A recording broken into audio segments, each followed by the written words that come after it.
The House will come to order. Prayer by the chaplain. I would like to thank my representative, Roger Erickson, for the invitation to be here. It's a real honor to be here this morning. Let us pray. Almighty Creator God, we praise your name. We give you thanks for the blessings of life, even the gift of life itself. We're honored to serve as elected leaders of this great state of Minnesota, and we're humbled by the trust placed in us by the citizens of this state and by your spirit of integrity and hope and promise. Oh God, help us to work together throughout this day as we strive to make the right decisions, not only for the people of Minnesota, but for all who are affected by what we decide. Let our words and our actions be examples for others to follow. May we always be mindful of those who are frequently left behind or fall through the cracks, either by neglect or by prejudice. Great Spirit, allow us to draw on your wisdom that comes to us through many channels of our faith and expressions and belief. Where there are differences among us, help us to work together for the greatest good. When we become mired down in dissension, allow us to be open to the insight and the purity of your Spirit. Help us rise this day to the highest level of our leadership and decision-making ability.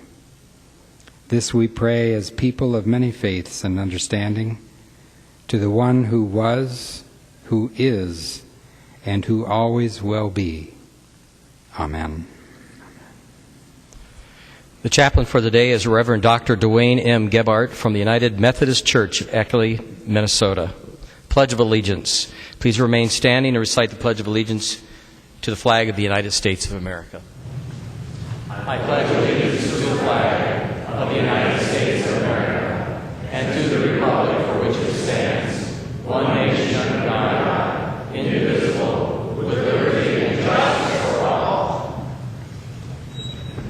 The clerk will take the roll.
The clerk will close the roll.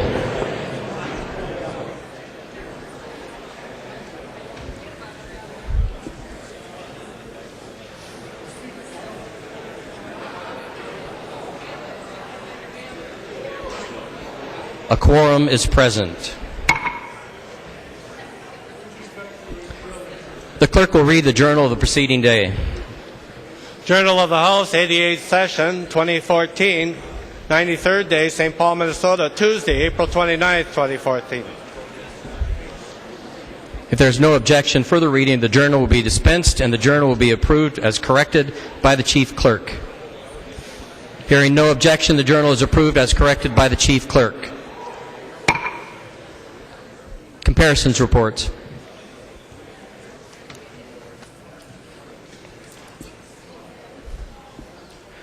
There's a copy of this order of business on the member's desk. If there's no objection, the motions will prevail. Hearing no objections, the motions prevail and the substitutions will be made.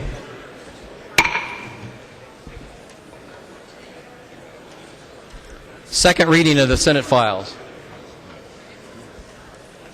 Second reading of Senate File 2065. Second reading. Introduction of bills. The following House files have been offered for introduction today. The Chief Clerk will report the House files and give them their first reading. Introduction and first reading of House File 3365. First reading, House File 3365. Messages from the Senate.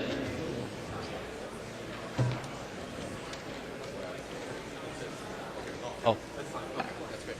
Thank you. Absolutely. Good. That's good.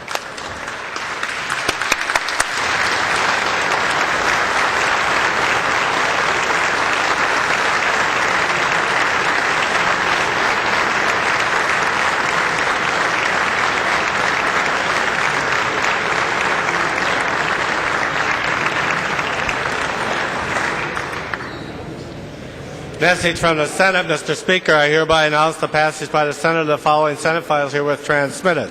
Senate Files 1484, 1958, 2168, 2322, and 2609, signed Joanne M. Zoff, Secretary of the Senate.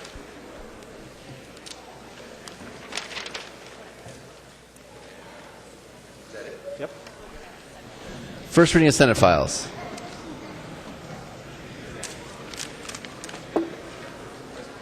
Introduction and first reading of Senate File 1448, an act relating to health. The bill has been referred to the Committee on Health and Human Services Finance. Introduction and first reading of Senate File 1958, an act relating to local government. Woodard moves that Senate File 1958, House File 2434, now in the General Register, be referred to the Chief Clerk for comparison. There being no objections to order. Introduction and first reading of Senate File 2168, an act relating to energy. Garofalo moves that Senate File 2168, House File 2666, now in the General Register, be referred to the Chief Clerk for comparison. There being no objections to ordered. Introduction and first reading of Senate File 2322, act relating to civil actions. Lesh moves that Senate File 2322, House File 2958, now in the General Register, be referred to the Chief Clerk for comparison. There being no objection, so ordered. Introduction and first reading of Senate File 2609, an act relating to local government. Anzels moves that Senate File 2609 and House File 2968, now in the General Register, be referred to the Chief Clerk for comparison. There being no objections, so ordered. Calendar for the day. The first bill on the calendar for the day is House File 2566. The clerk will report the bill. House File 2566, an act relating to local government. Representative Mahoney. Thank you, Mr. Speaker and members. This is a bill that allows the St. Paul Port Authority to meet by telephone or other electronic means. It requires all members, the bill states and the law requires that all members can hear all discussion and testimony. Members of the public at the regular meeting location can hear all the discussions and votes of the members that participate in testimony. At least one member is physically present at the regular meeting location, and votes are conducted by a roll call vote. Now, members, there are a whole list, and I have them here, of other agencies and other groups that are allowed to do electronic meetings in this way. But the real purpose to this is that if someone is in Chicago or Miami or someplace warm where the winter isn't as long and they want to participate in the meeting, they can do it, and our constituents can actually see and hear what that member has to say. Members, a simple bill. Hope you'll vote green. There are no amendments at the desk. The clerk will give the bill its third reading. Third reading, House File 2566. Third reading. The member from Scott, Representative Albright. Thank you, Madam Speaker. I'm asking if the author would yield to a question. He will yield. Representative Albright.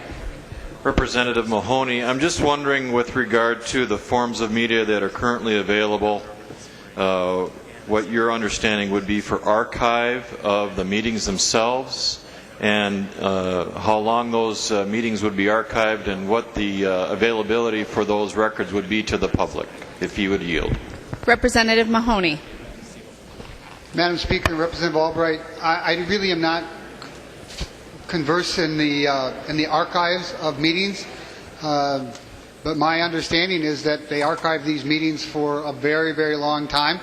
The History Center has warehouse space and warehouse space and warehouse space that these things all go to. Representative Albright.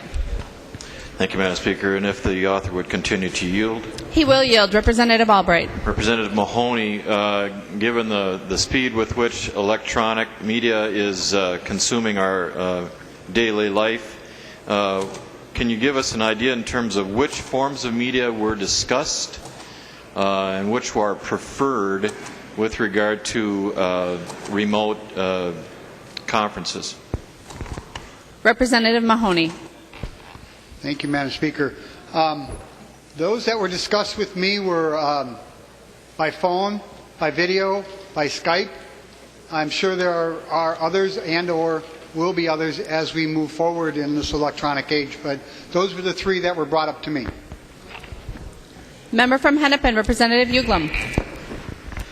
Thank you, Madam Speaker. Would the author yield for question? He will yield. Representative Uglum. Representative Mahoney, I have some serious questions about this. How do you see this bill affecting some of our smaller cities that may not have the technology where perhaps a city council person would insist on Skyping from the beachfront in Cancun in the middle of January? How would this affect some of our cities like that? Representative Mahoney. First off, it might affect that particular official's next election, just because we're all jealous of somebody on a beach. And although I wouldn't recommend Cancun, there's another island off the coast down there that's a little nicer. Frankly, with our small towns, yes, that could become an issue. But the St. Paul Port Authority is an organization that represents a city of 300,000 people. We have the resources to provide those electronic video conferences and Skype and the others.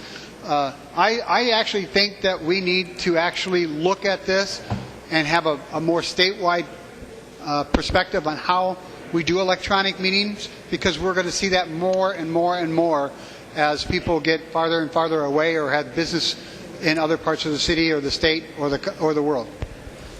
Representative Uglum. Madam Chair, would the author yield for another question? He will yield. Representative Uglum.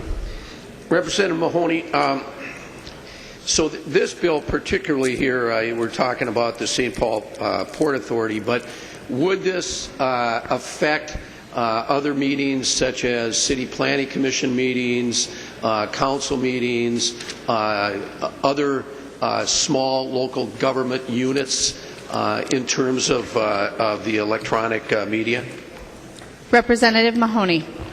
Madam Speaker, Representative Uglum, no, this only affects the St. Paul Port Authority. Representative Uglum.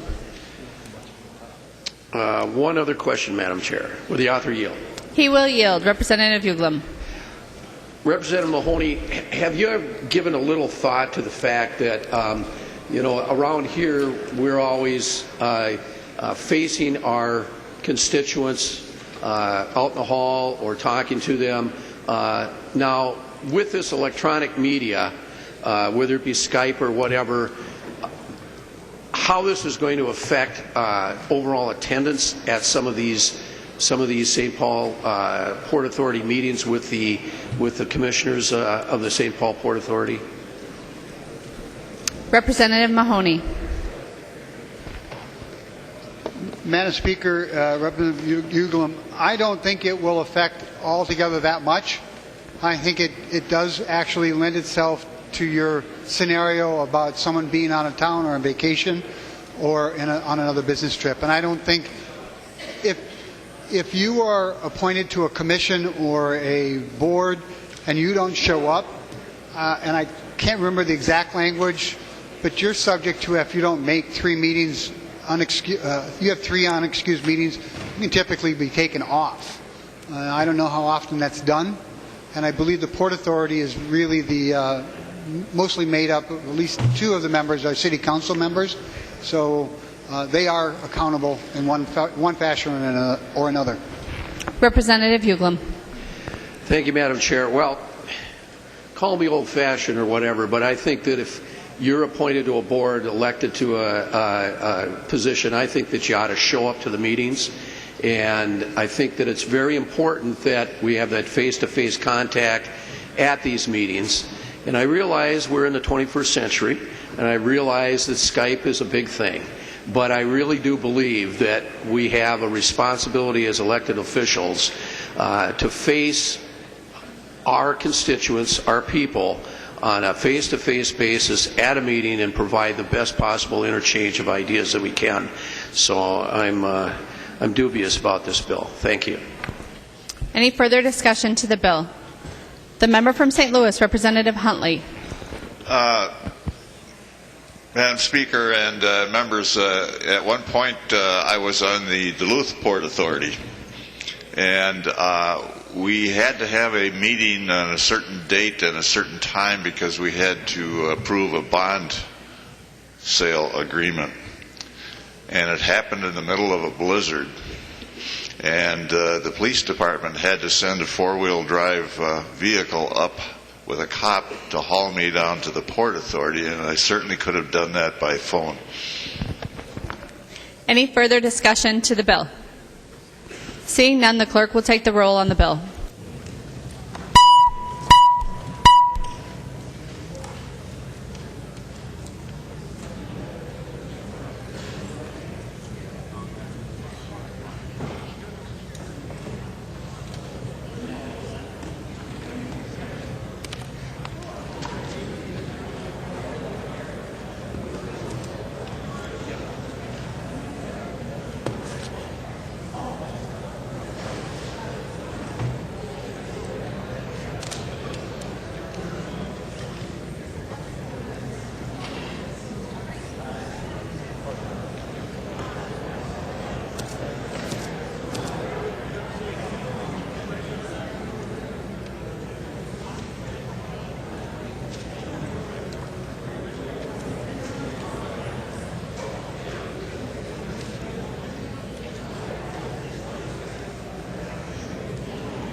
The clerk will close the roll.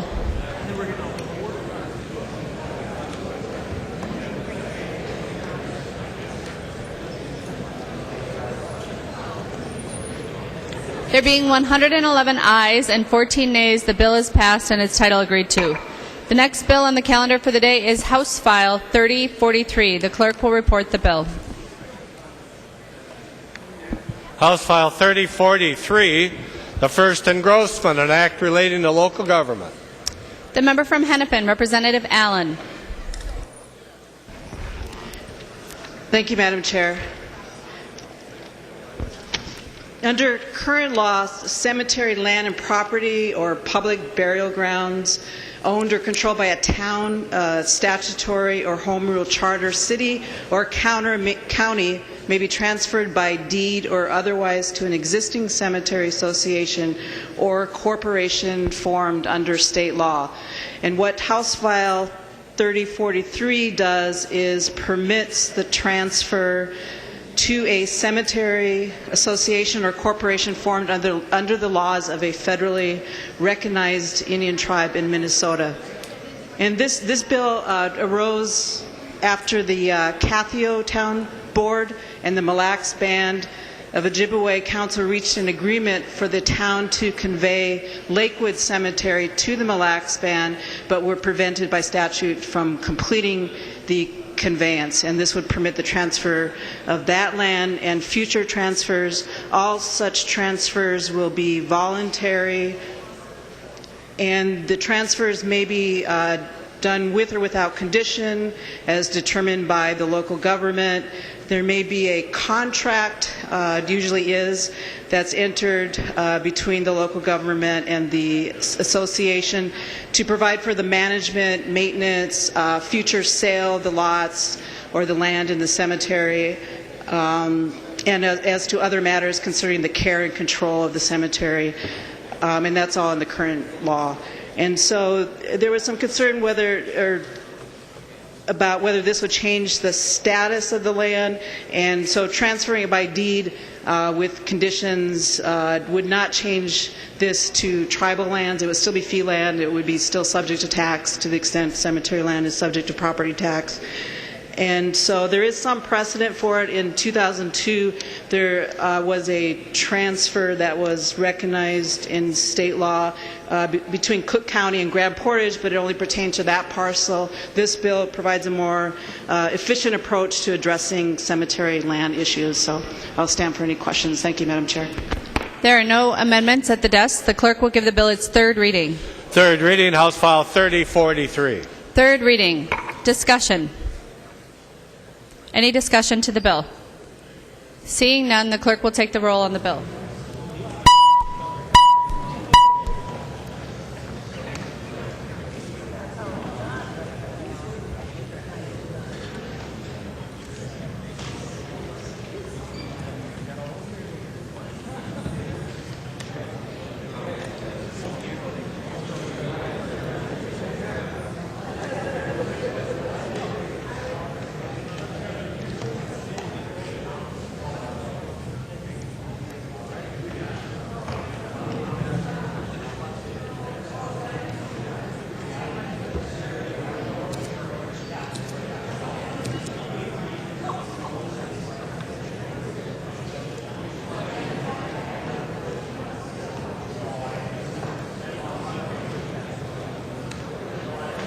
The clerk will close the roll.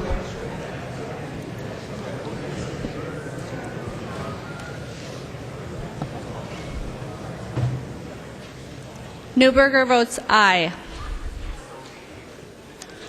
There being 125 ayes and 0 nays, the bill is passed and its title agreed to. The next bill on the calendar for the day is Senate File 2736. The clerk will report the bill. Senate File 2736, the second engrossment, an act relating to public safety. The member from Nicollet, Representative Johnson, to your bill. Thank you, Madam Speaker and members. It is out of concern for the safety of victims of domestic violence that I ask for your support for Senate File 2736. Last year, 37 Minnesotans lost their lives as a result of domestic violence. 2 of those victims lived in my district. In 2011, Minnesota District Courts handled more than 27,000 domestic violence cases, and in 2010, there were 929 victims of a violation of an order for protection or harassment restraining order. This bill gives local judicial districts a tool to protect some victims of domestic abuse through GPS monitoring. It builds on a successful pilot project in the 2nd Judicial District, in which GPS tracking is a condition of release for a small subset of domestic violence defendants. Judicial districts across Minnesota will have the option to convene an advisory group to establish standards to implement similar programs. The group will include representatives from crime victim organizations, as well as professionals in law enforcement and the courts. The bill establishes state standards that must be met in any judicial district, and critically, it requires informed, voluntary consent by both the victim and the defendant. Again, this is a selective approach. Judicial districts opt into the approach, and again, both the victim and the defendant need to agree to participate. It has worked well in the 2nd Judicial District. This bill will allow other judicial districts to create similar approaches to protect the safety of victims of domestic violence. Again, I urge your support for Senate File 2736. There's an amendment at the desk. The clerk will report the amendment. Johnson C. is moving to amend Senate File 2736, the second engrossment as follows. Delete everything after the enacting clause and insert the language of House File 2295, the second engrossment. The amendment is coded DEA 2295. Members, you can take your conversations off the House floor into the retiring room or the alcoves. That would be helpful. Thank you. Representative Johnson. Thank you, Madam Speaker. Yes, I would like to work for the language in the House bill. Please support this amendment. Any discussion to the amendment? Seeing none, all those in favor, please say aye. Aye. Those opposed, please say no. The motion prevails. The amendment is adopted. There's an amendment at the desk. The clerk will report the amendment. Johnson C. moving to amend Senate File 2736, the second engrossment as amended as follows. The amendment is coded A4. Representative Johnson. Thank you, Madam Speaker and members. This is a technical amendment that deletes outdated language of a definition of electronic monitoring devices. Any discussion to the amendment? Seeing none, all those in favor, please say aye. Aye. Those opposed, please say no. The motion prevails. The amendment is adopted. There is an amendment at the desk. The clerk will report the amendment.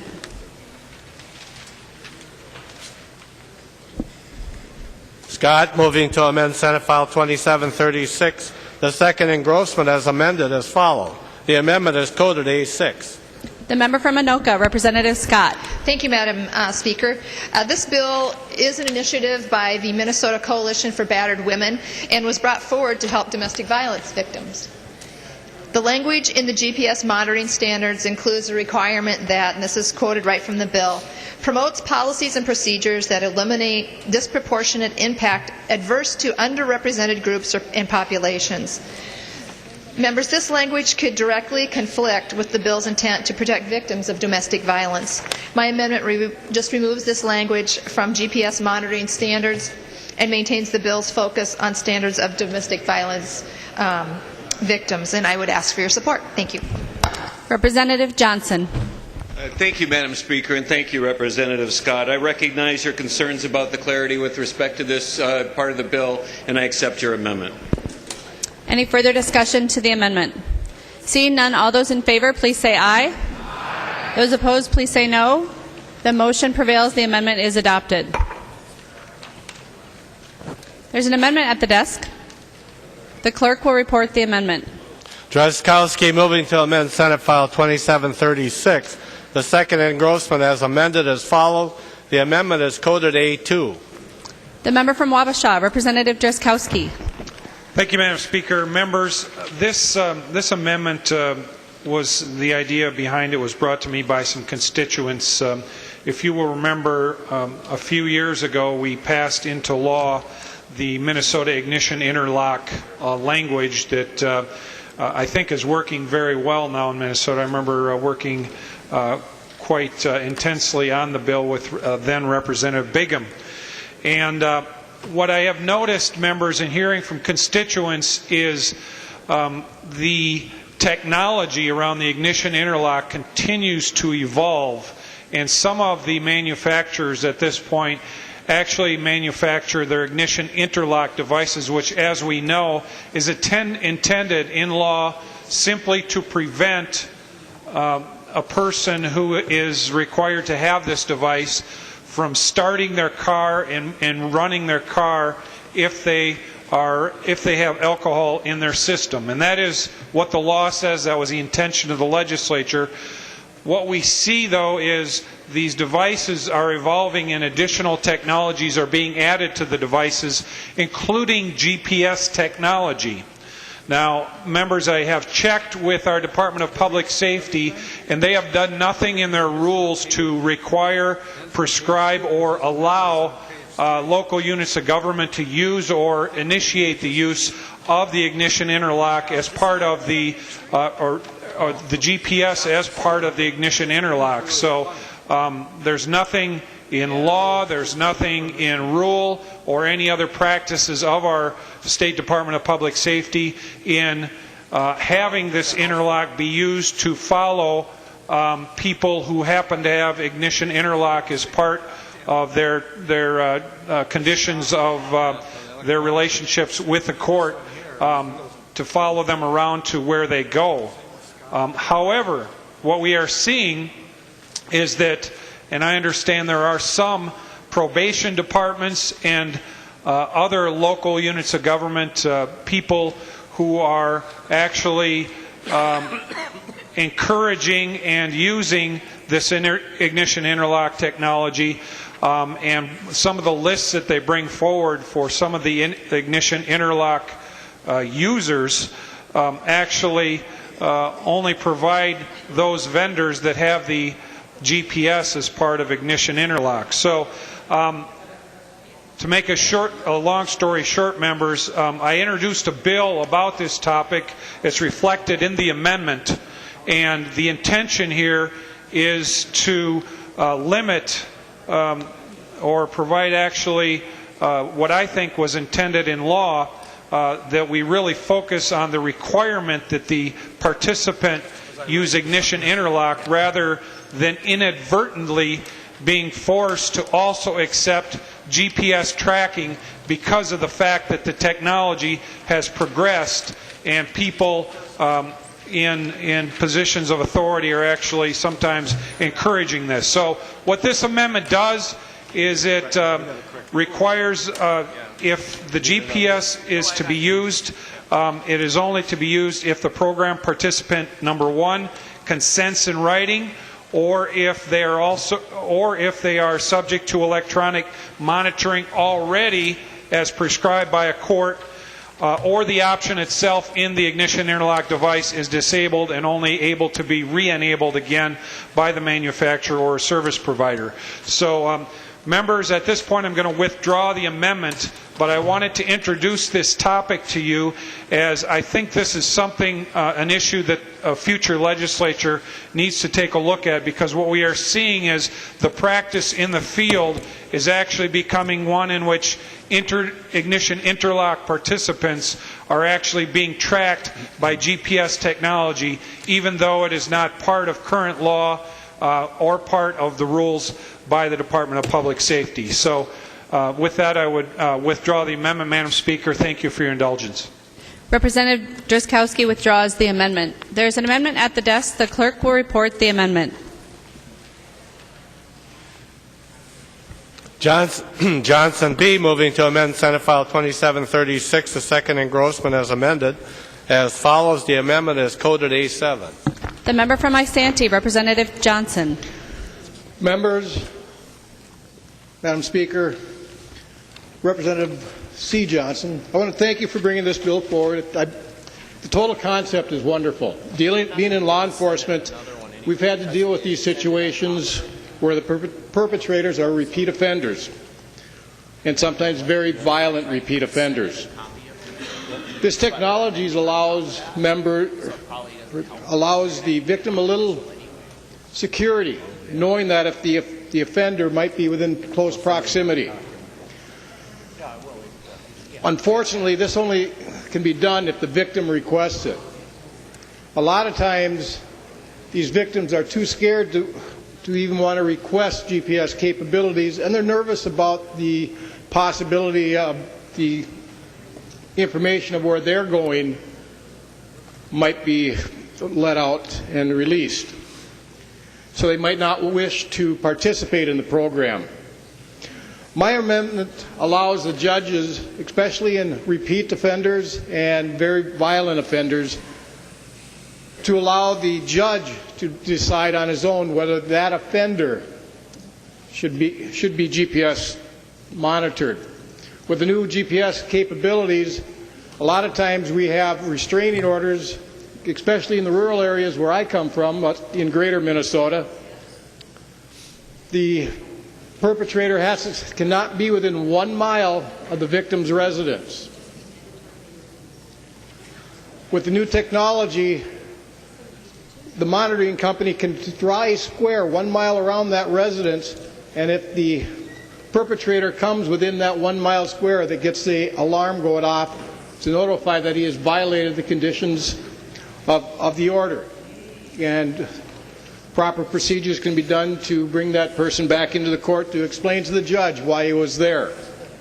And it also can protect the victim. And I believe it should be an option for a judge to be able to do this. It still allows the victim the security of not having to worry about being tracked where she goes, or he in some cases. And I do believe that is important for the safety of these victims.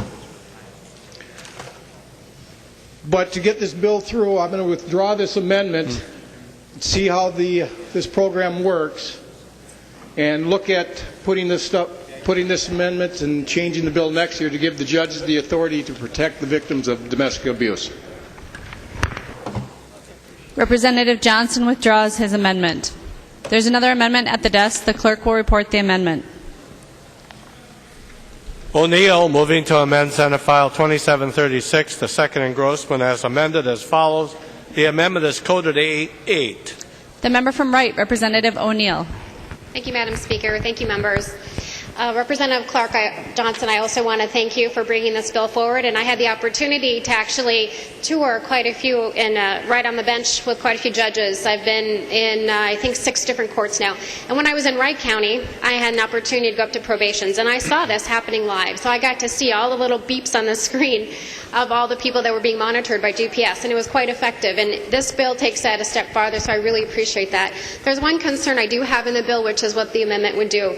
In each of the 10 judicial districts, in the bill, it talks about having each of the judicial districts basically creating their own standards for how this would happen. And I have a concern that if, especially when we were in committee, we had a concern come forward, Representative Johnson, that talks specifically about the fact that when we have probation officers that serve several judicial districts, more than one, that they would have to look at different standards in different districts. And so my amendment would actually have the Minnesota Judicial Council come up with one unified standard for the state, as opposed to them trying to adhere to 10 different, maybe they serve 1, 2, or 3 different judicial districts. And so this would unify it and bring it in order in that way.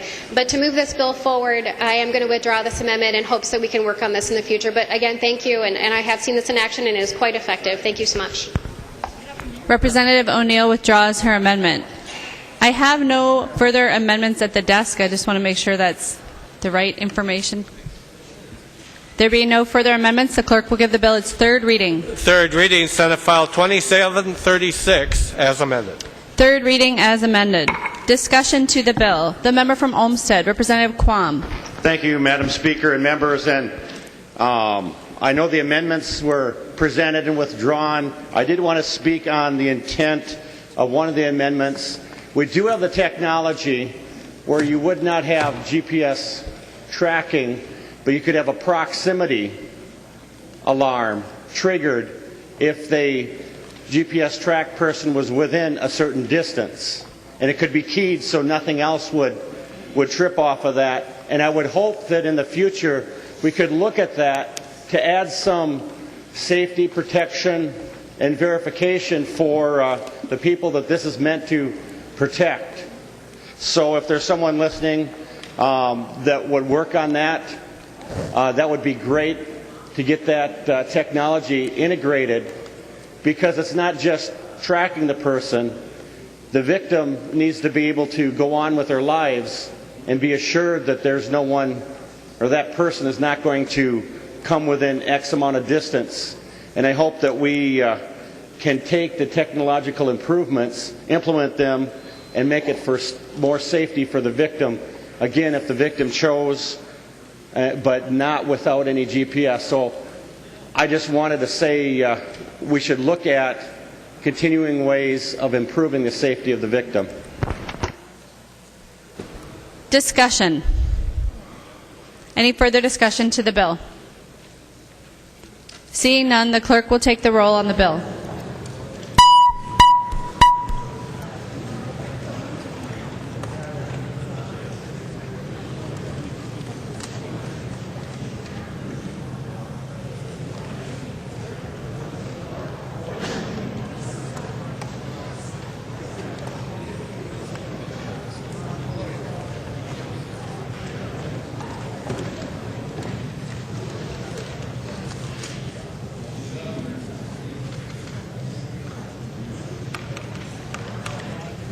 The clerk will close the roll.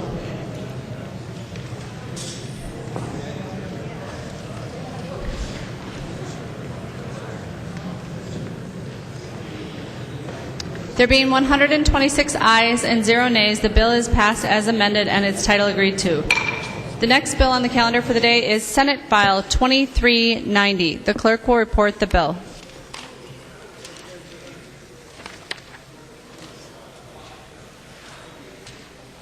Senate File 2390, number 5 on the calendar for today, the second engrossment, an act relating to elections.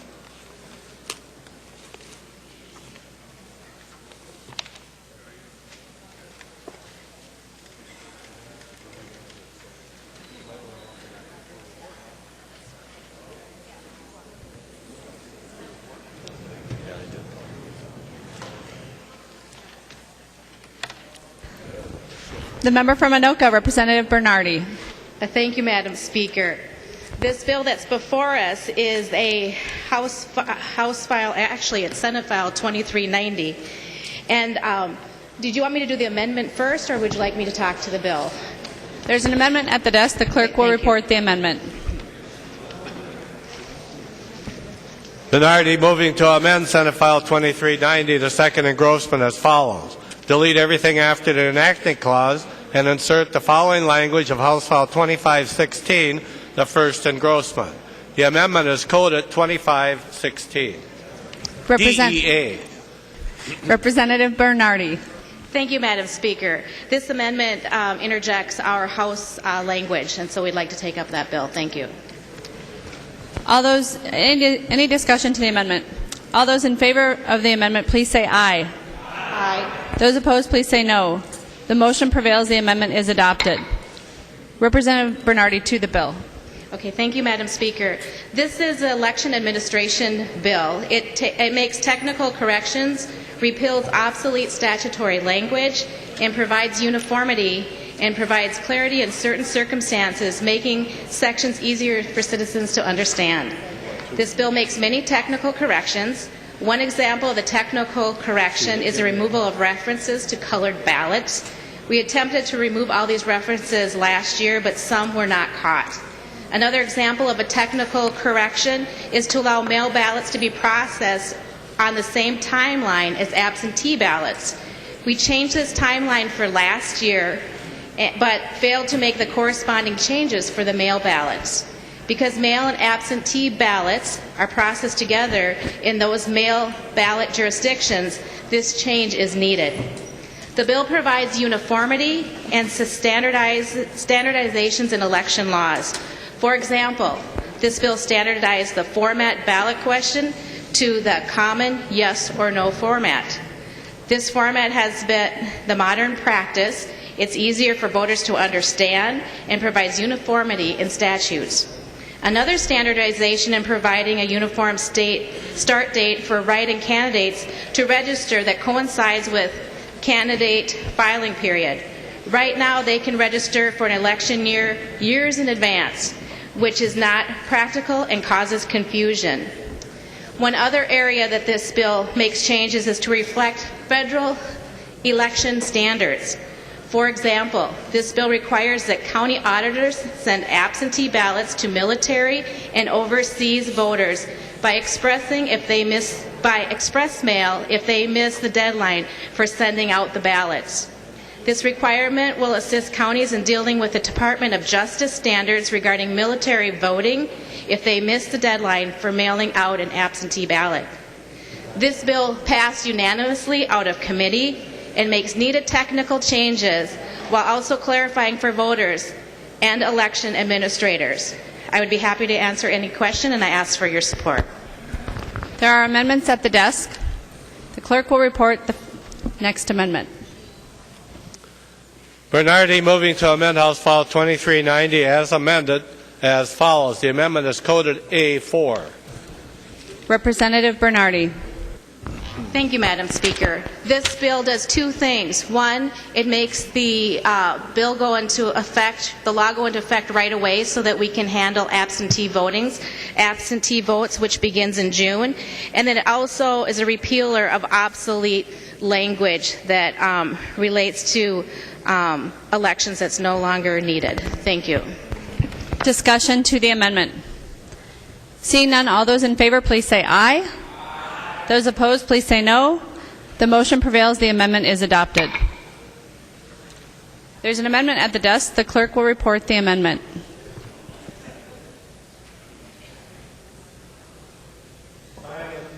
Simon moving to amend Senate File 2390 as amended as follows. The amendment is coded A1.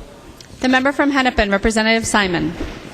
Thank you, Madam Speaker and members. This amendment simply corrects a technical error made back in 2006 that wasn't discovered until this year. It pertains to the Safe at Home program, and many members may know or remember that the Safe at Home program is run by the Secretary of State's office. It is an address confidentiality and address anonymity program meant primarily for victims of domestic abuse, whereby the Secretary of State, in essence, receives their mail, including but not limited to voting-related mail, but all manner of mail and communications. And the idea is that that's done so that the person's abuser will not know how to locate them.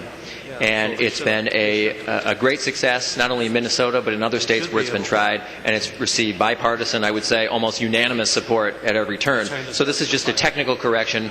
Apparently back in 2006, the wrong statute number was put in for a cross-reference. As you can see, the old and wrong statute number refers to duties of election judges, when what really should have been cross-referenced is the statute pertaining to ballot boards. So I know of no reason to oppose it. I thank you for your support. Any discussion to the amendment? Seeing none, all those in favor, please say aye. Those opposed, please say no. The motion prevails. The amendment is adopted. There's an amendment at the desk. The clerk will report the amendment.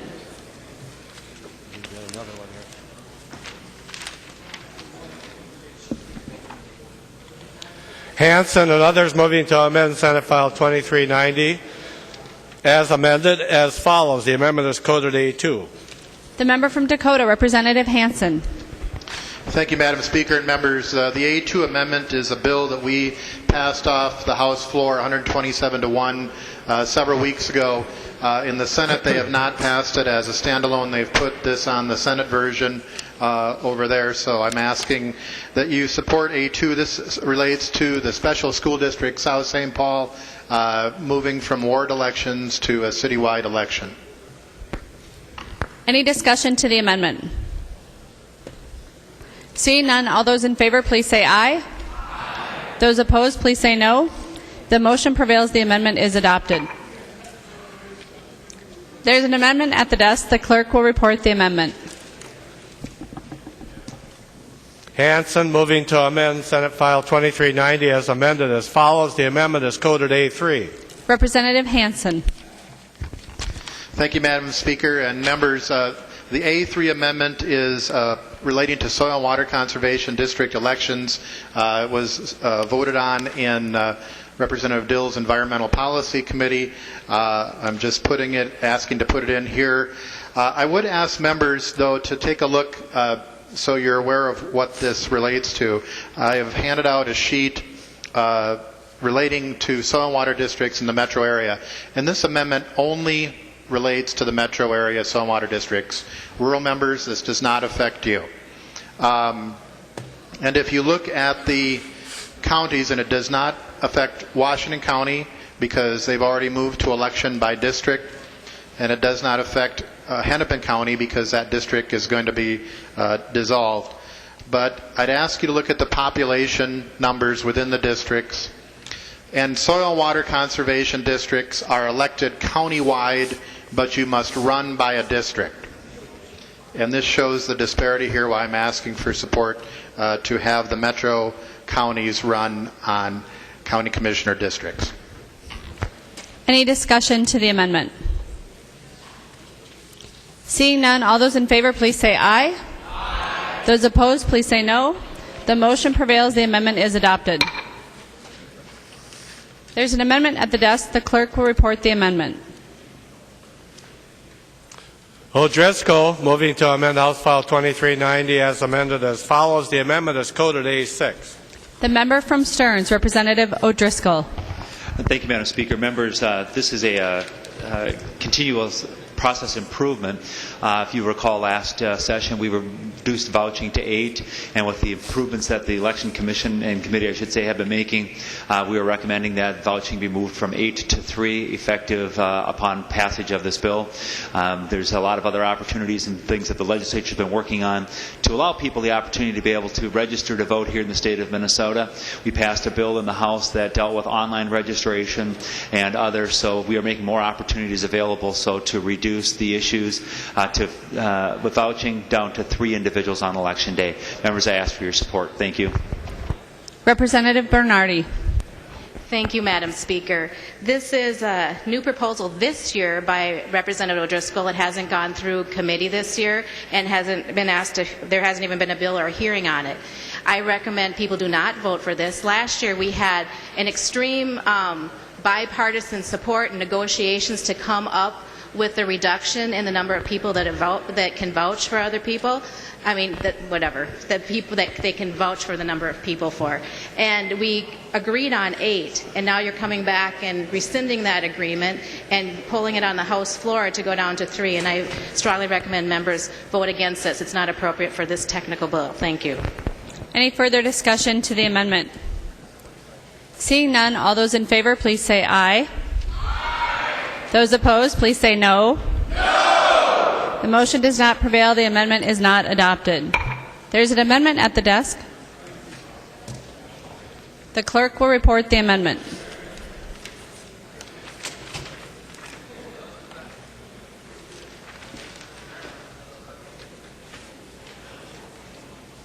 Do I give you the whole thing? Or do I give you the whole thing, or just the top? Yeah, but we've already adopted this. Is it exactly the same as the one?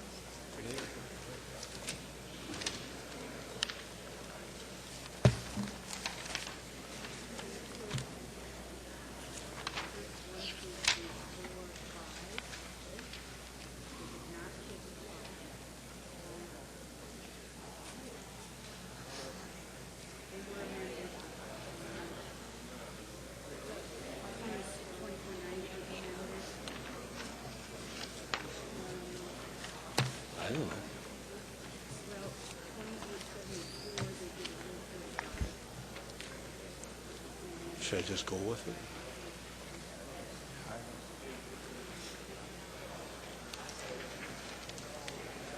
Does Representative Sanders know that? Is it exactly the same? Well, we think it is because it says 2516-1. Is this identical to Bernardy now?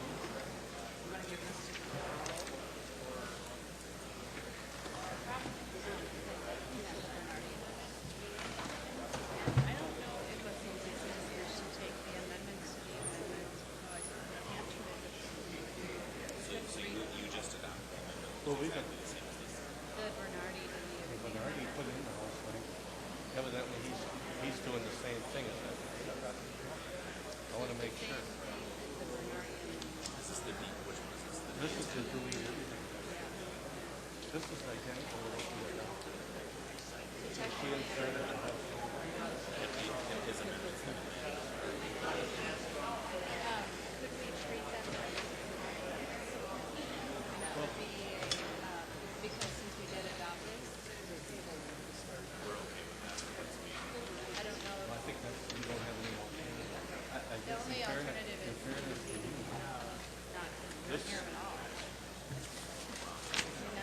This says that it is the intent. Intent. So he wouldn't know.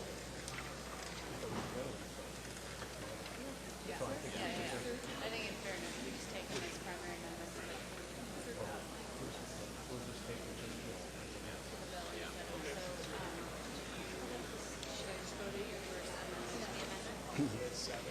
Yeah. We've already put Bernardy's on. Thank you. We already put Bernardy's on. This puts the house on.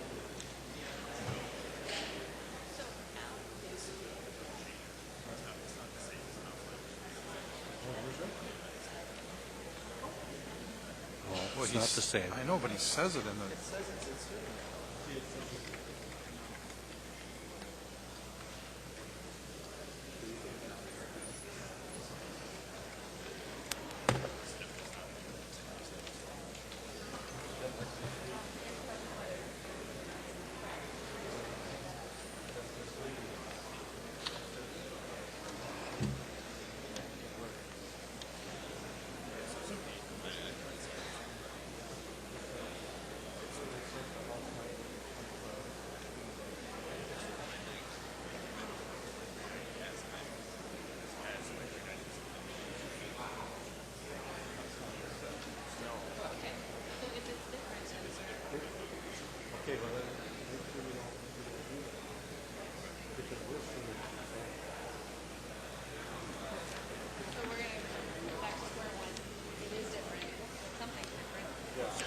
Sander, he said there is a line difference in there, but the way the header reads.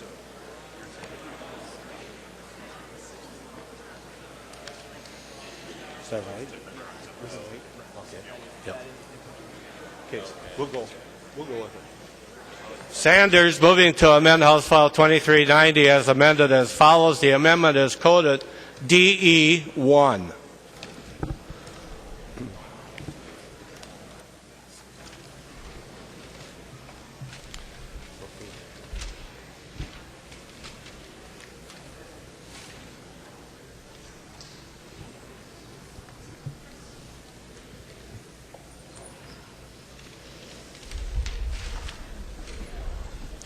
The member from Anoka, Representative Sanders. Thank you, Madam Speaker and members. This amendment, the only difference that we have here is this amendment would prevent the Secretary of State from approving additional identifications for Election Day registration. We have an amendment to the amendment. The clerk will report the amendment. Sanders moving to amend his amendment as follows to Senate File 2390. The amendment is coded A7. Representative Sanders. Thank you, Madam Speaker and members. And what this amendment to the amendment does is actually clean up my first amendment. And what this would say is the Secretary of State's office does have the authority and can establish or designate other forms of identification for purposes of Election Day registration. The only difference is I'm asking that authorization be done through the legislature. I think we've seen it at the federal level and the state level. The executive branch sometimes, with best of intentions, does things on their own. But when we go through the legislature and we have the proper oversight and we put our minds together and look at actual policy, I think we come out with much better results. So all this does is say the Secretary of State can designate any identification form they want. They just need to have approval and authorization from the legislature.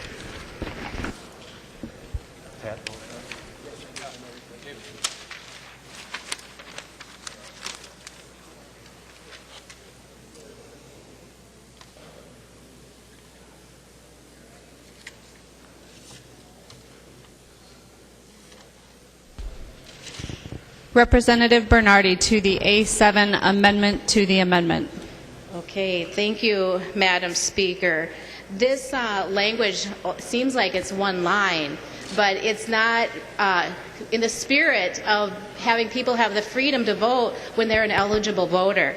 And removing this prevents military voters from using military IDs and from same-day registrants from using out-of-state ID in conjunction with a utility bill. I oppose this and urge members to also oppose this amendment.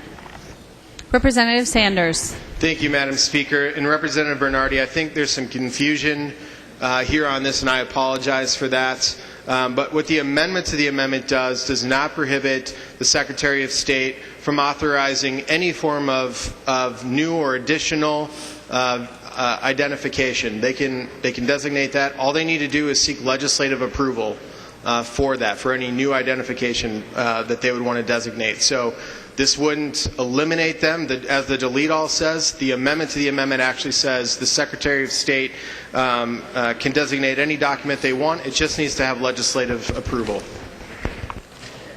Representative Bernardy. Thank you, Madam Speaker. I still oppose this bill. There is some confusion about it, and that's not the time to be working on big policy changes on the House floor. I didn't see this come through committee or get a hearing as well. One of the important things to note is that this has been a process in our state since the 1970s. Our Secretary of State have been making these rulings and going through the rulemaking process for a long time. In fact, the most recent person to administrative law judge to approve these some updates to this is actually, a lot of people may have already served with him, as I did, was Representative Eric Lippman, who is now a judge, and he was the party opposite, if you recall how he used that in his language. He did approve some new ones recently, and it's been part of our history in Minnesota. I encourage members to vote no.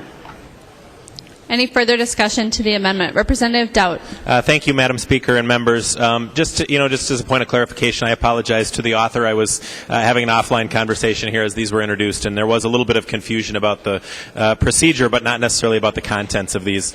This amendment is really clear. It just says that any document that the Secretary of State designates as a proper identification, that list must be approved by the legislature. So this is just taking on the responsibility that we all do have and should have, and I think the people of Minnesota expect us to do that. So this is really just a common sense amendment to the amendment, and certainly voting against this would basically give away your responsibility to have oversight on the Secretary of State's office. I mean, we should be approving those identifications in that list. So would encourage members to support this amendment.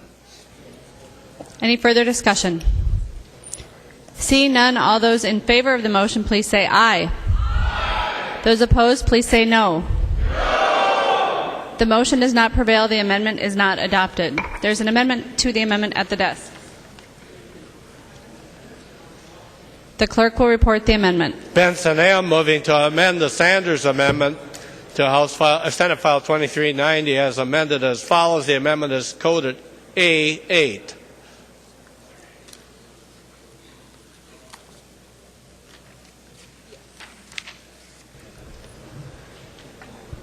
The member from Olmsted, Representative Benson.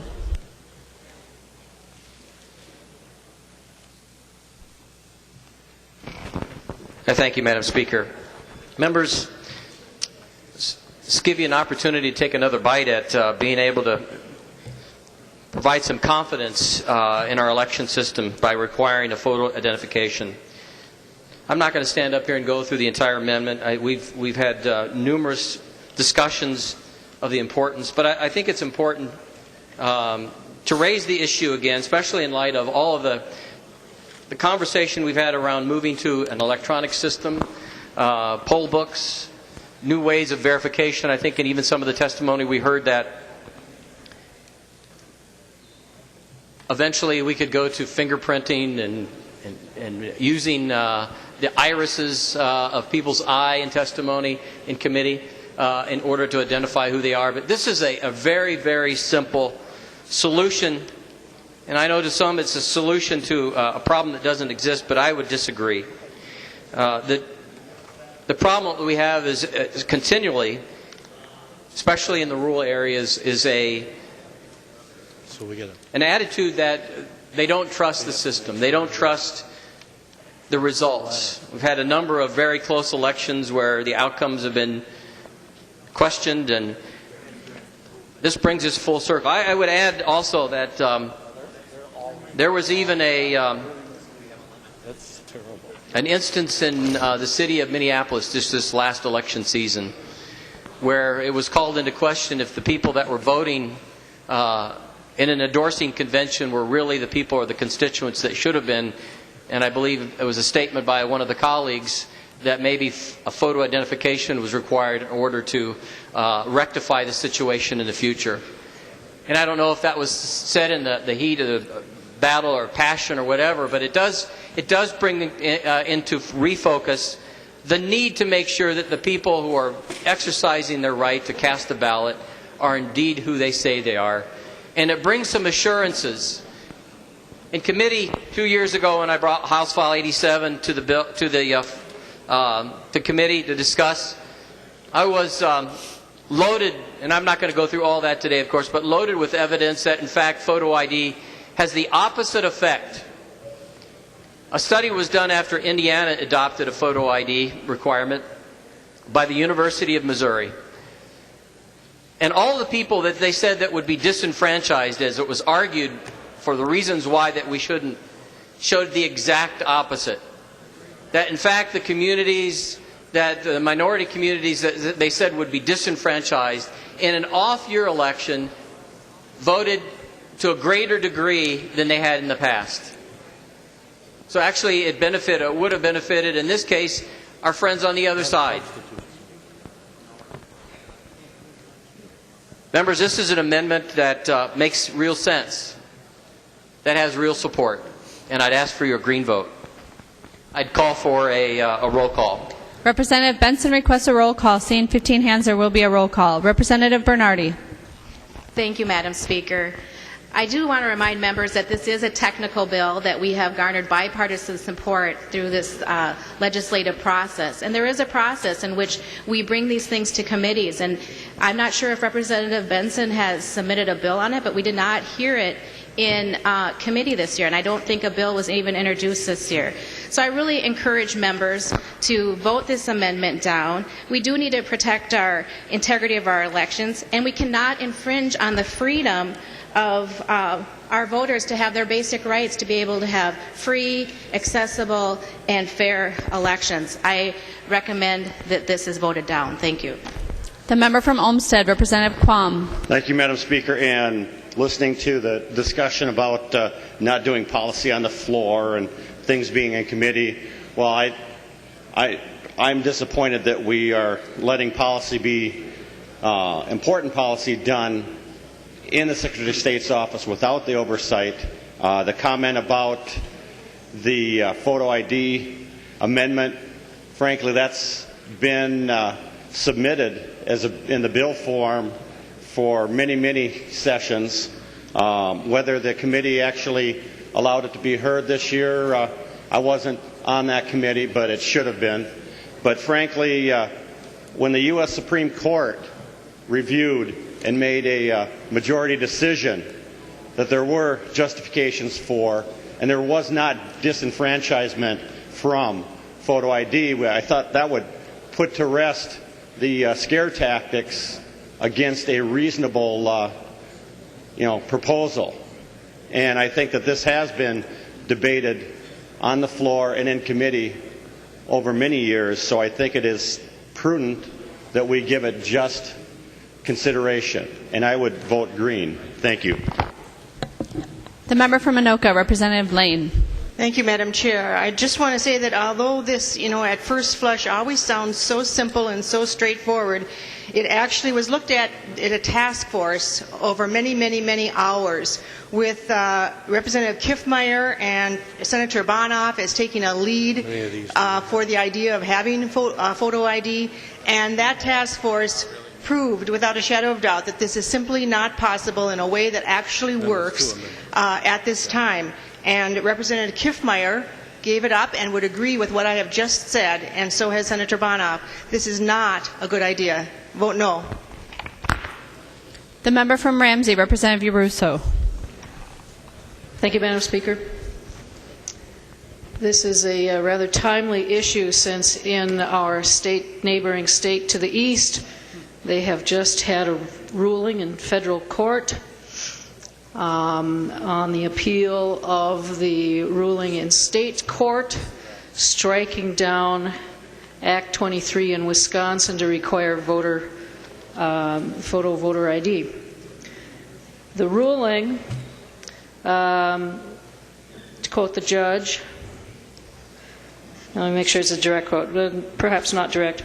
The ruling was based upon the fact that the requirement places a larger burden upon voters, potentially disenfranchising people, than it provides a solution to any problem.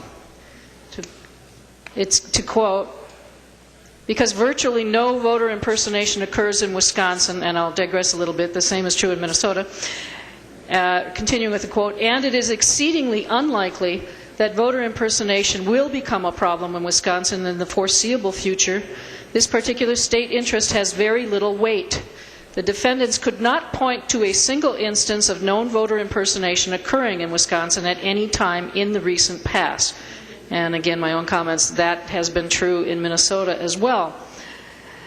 It found that it violated the Federal Voting Rights Act because its effects disproportionately hit certain minority groups. And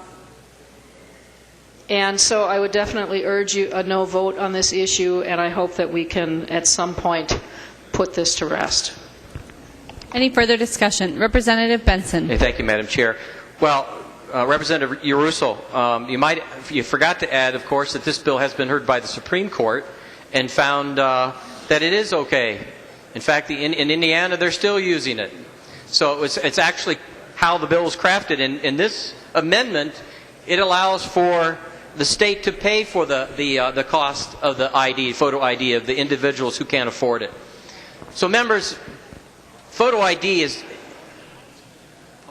is not dead, and it's going to continue to come up as a way to make sure in contentious elections that the people that cast a ballot are indeed who they say they are and should be and do have the right to vote.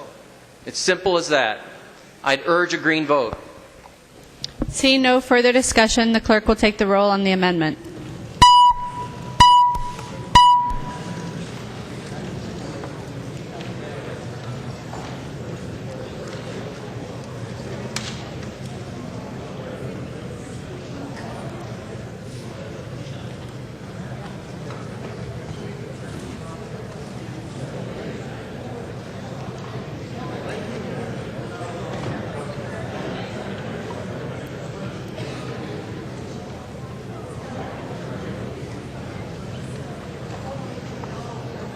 The clerk will close the roll.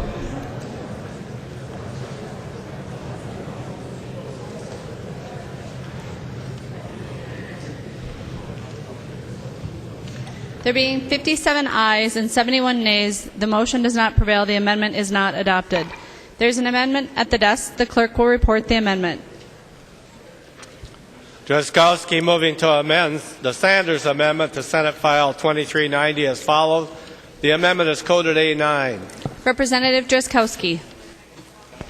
Thank you, Madam Speaker. Members, I think most people are aware of the issue of the online voter registration bill that Representative Simon brought forward. And preceding that, members, I think all as well know that our Secretary of State's office and our Secretary of State implemented online voter registration, which many of us concluded was done without legislative authority to do so, to spend those funds, time and energy to do that.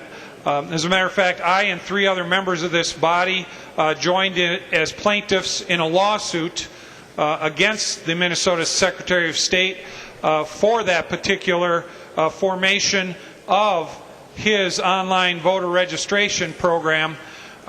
We asserted that he did not have the legislative authority, the legal authority to spend state taxpayer money to develop an online voter registration system. And as a matter of fact, members, just 2 days ago, a Ramsey County judge issued an order that said exactly that the Minnesota Secretary of State does not have legal authority to spend money to create an online voter registration system. and then the judge proceeded to shut the program down, and it is shut down as of midnight of last night. Members, the question remains. Obviously, we have the lawsuit, we have the judge's ruling. The Secretary of State broke the law. Again. And the question remains, what about the tens of thousands of dollars of state taxpayer money, the money of the taxpayers of the state of Minnesota that our Secretary of State illegally spent against the laws of the state of Minnesota to endeavor on a process to do something that he wanted to do, even though the law did not provide for it. As a matter of fact, members, our Secretary of State, as of September of last year, spent somewhere north of $52,000 to develop this online voter registration program, which was against the law. So I've heard yesterday, actually, or the year before, or the day before, this activity within that particular office referred to as serial violations of Minnesota state law. The question before us, members, is, and that's the subject of this amendment, what do we do as a legislature when a state elected official violates the law and spends taxpayer money in direct conflict with the law? Members, this amendment provides that, given the fact that he did break the law and spent taxpayer money without the authority to do so, that we would require in law the Secretary of State reimburse the taxpayers of Minnesota for all of the costs associated with the illegal online voter registration system that he developed and is chronicled very clearly in the court order that just came out 2 days ago. Members, I ask for your support for this amendment, and Madam Speaker, I'd ask for a roll call. Representative Drzkowski requests a roll call. Seeing 15 hands, there will be a roll call. Representative Bernardy. Thank you, Madam Speaker. For those that have been following this story, and I don't know if Representative Drzkowski has heard the latest developments on this, but it was signed into law last night, and the online voter registration system is online right now as of today. And so I think it's important for people to have transparency and understand that this now is in law, and that this proposal sets a bad precedence for things like this in recuperating the costs and giving them back to the taxpayers. And it's really about common sense now. We have a system that's in place, that's working. It's modernizing our system and bringing us to the 21st century, and it really helps voters be able to have accurate information in the voter registration, because if you move, you are able to, that information is be able to use technology to keep people's voter registrations up to date. So anyway, I encourage members to vote no. Further discussion to the amendment. The member from Olmsted, Representative Quam. Thank you, Madam Speaker. Bad precedence. Bad precedence is allowing a public official, no matter who they are, to do something illegal, break the law, and we should not forgive them if later on the law is changed. At some point, we have to hold the people responsible to the law as it is. We all know that laws need to be changed. Well, then change them. Do not ignore the law. Do not ignore what everybody else is expected to behave and abide by in this state. And frankly, we need to set a precedence that we will not stand by and let anyone flaunt the law and then give them a pass because they can get something changed after. No, you obey the law until it's changed. no matter who you are, what office you hold, or what your name is. Any further discussion to the amendment? Representative Driscoski. Thank you, Madam Speaker. Well, listening to discussion, thank you, Representative Bernardy, but what I heard from you, what I thought I heard, is to let's just move forward and let what happened happen. I wonder what the people in your district would say about that, Representative Bernardy. I know what the people in my district would say if I did not stand up on their behalf on this House floor and demand that the illegal money that was spent by a public elected official was not repaid to the taxpayers of this state by that violator of Minnesota law. We can't just overlook the transgressions and let them go because we happen to pass a bill that says from this point forward the office has the authority to develop one according to, of course, the bill that was passed by the House and Senate and the guidelines placed around it. We live in a state and a country that respects and demands the rule of law be adhered to. And members, if you vote against this amendment, you are voting to overlook the rule of law in favor of a rule of an individual. The people in our districts demand that we follow up and bring accountability when the law is broken. And members, this amendment provides for that. A vote cast for this is a vote cast for upholding the rule of law. Do not cast a vote out of crony political desires, but rather cast a vote out of what is the right thing to do for the taxpayers and the citizens of the district that we all represent. Thank you, Madam Speaker. Just remind members that it's not the motives of the members that's at issue, it's the subject that's being debated. The member from Hennepin, Representative Simon. Thank you, Madam Speaker and members. I urge a no vote on this. Representative Driscoski, I know where you're coming from. There was a dispute about whether the Secretary of State's office had the authority to do what it did. I always thought it was a coin toss. There were good arguments on both sides, and the court decided what it did on Monday. The analogy I would draw is a few years ago there was also a good faith dispute about whether Governor Pawlenty had authority to engage in unallotment. That, too, was arguably a coin toss. There were really good arguments on both sides. I had no idea which way the court was going to go. The court ended up ruling that Governor Pawlenty didn't, in large part, have authority, but I don't remember at the time anyone saying that Governor Pawlenty or the Pawlenty administration should pay back somehow tens of thousands of dollars due to his, I assume, good faith supposition that he did have the authority to do something that a court later ruled he didn't. So I think this would set a terrible precedent. That's just one example. I assume now and in the future other state agencies, boards, and commissions will do things that they think they have the authority to do. And as is likely, some percentage of the time a court will say that they were wrong, that they didn't. But state agencies, boards, commissions, and constitutional offices are given budgets by us with vast discretion to run their offices, how they're going to run their offices. And to intervene now because someone made a wrong guess I think would not be the right precedent to set. So I understand where you're coming from. I know that people have strong opinions about what happened in this particular case. I honor that and respect that. But this, for this institution and state government, would be a terrible precedent to set. So I respectfully urge a no vote. Seeing no further discussion, the clerk will take the roll on the amendment.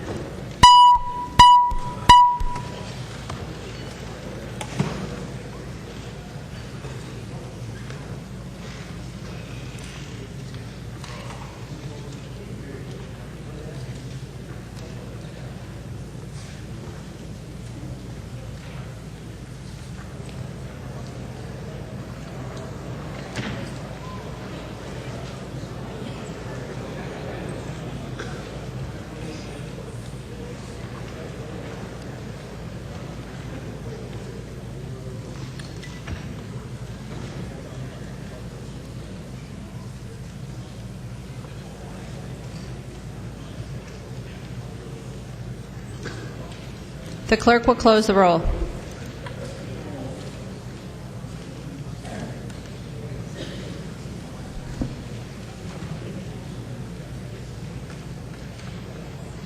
There being 56 ayes and 71 nays, the motion does not prevail. The amendment is not adopted.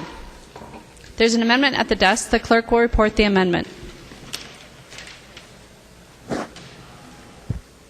Sanders moving to amend his amendment as follows. The amendment is to Senate File 2390 as amended. The amendment is coded A10. Representative Sanders. Thank you, Madam Speaker and members. Members, I bring forward an amendment that I think is really important, really critical to our election process here in the state of Minnesota.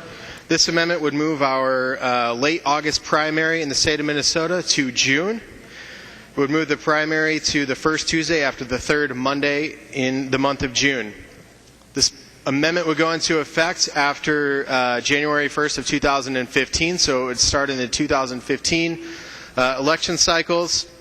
If you look back at August 2012, during our last primary, we had some of the lowest turnout amongst our state in that primary.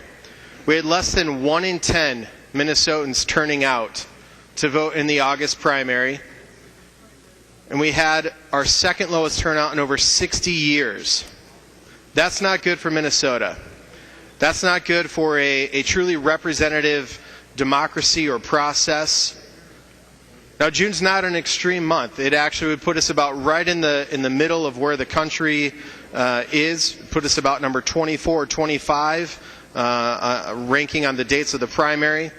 And I think that this is really good for our citizens. This will bolster turnout and have a true discussion with Minnesotans while they're still paying attention, while they're still wrapping up and gearing up for the summer, as opposed to right now, the very end of summer, when folks are really tuned out and not engaged, as the numbers showed us in August of 2012. So, members, I think that this is a really important step in improving our electoral process, which we have one of the best in the country, but our primary is way out of whack, and we need to move it into June to bring it in line and to bolster our turnout and our discussions that we have with Minnesota voters. So, members, I ask for your support, and I would ask for a roll call. Representative Sanders requests a roll call. Seeing 15 hands, there will be a roll call. Representative Bernardy. Thank you, Madam Speaker. I, too, want to remind members that we have worked very hard to garner bipartisan support on this bill, and it's been an honor to serve on the committee with Representative Steve Simon, who's very well respected and works very hard to bring people together to come up with a bill that we can pass together and that the governor will sign. This is a policy that it's a big policy change, and it really needs to be vetted and work through the process. And so I urge members to cast a no vote. Thank you. Representative Simon.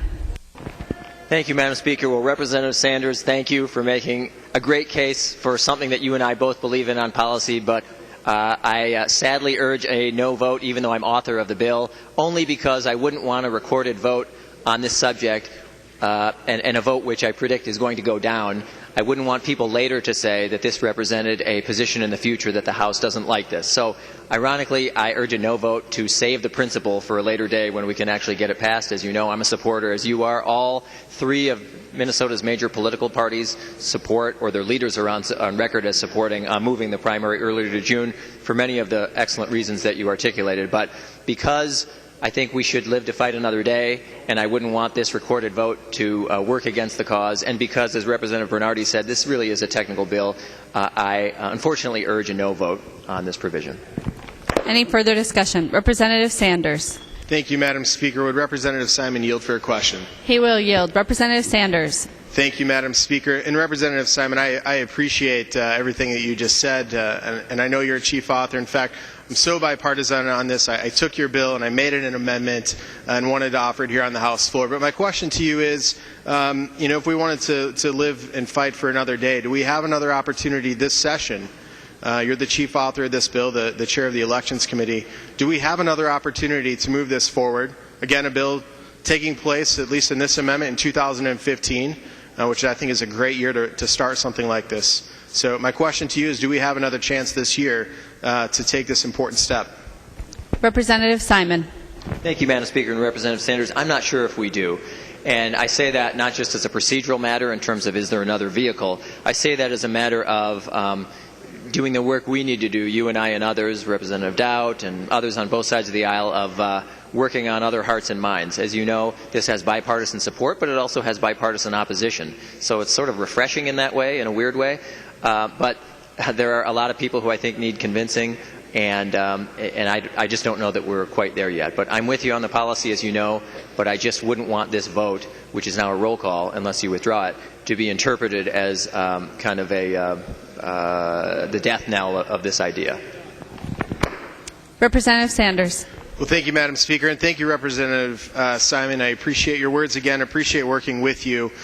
So let's not say if the board goes up red here and by some miracle this doesn't pass, let's not interpret this as a death knell, but more of let's see where people are at and see how much work we have to do. And I urge members to vote green.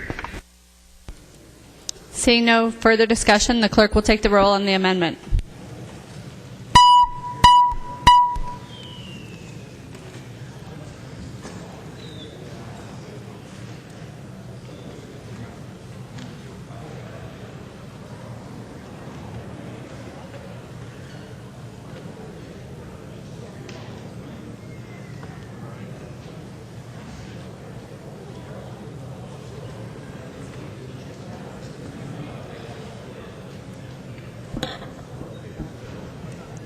The clerk will close the roll.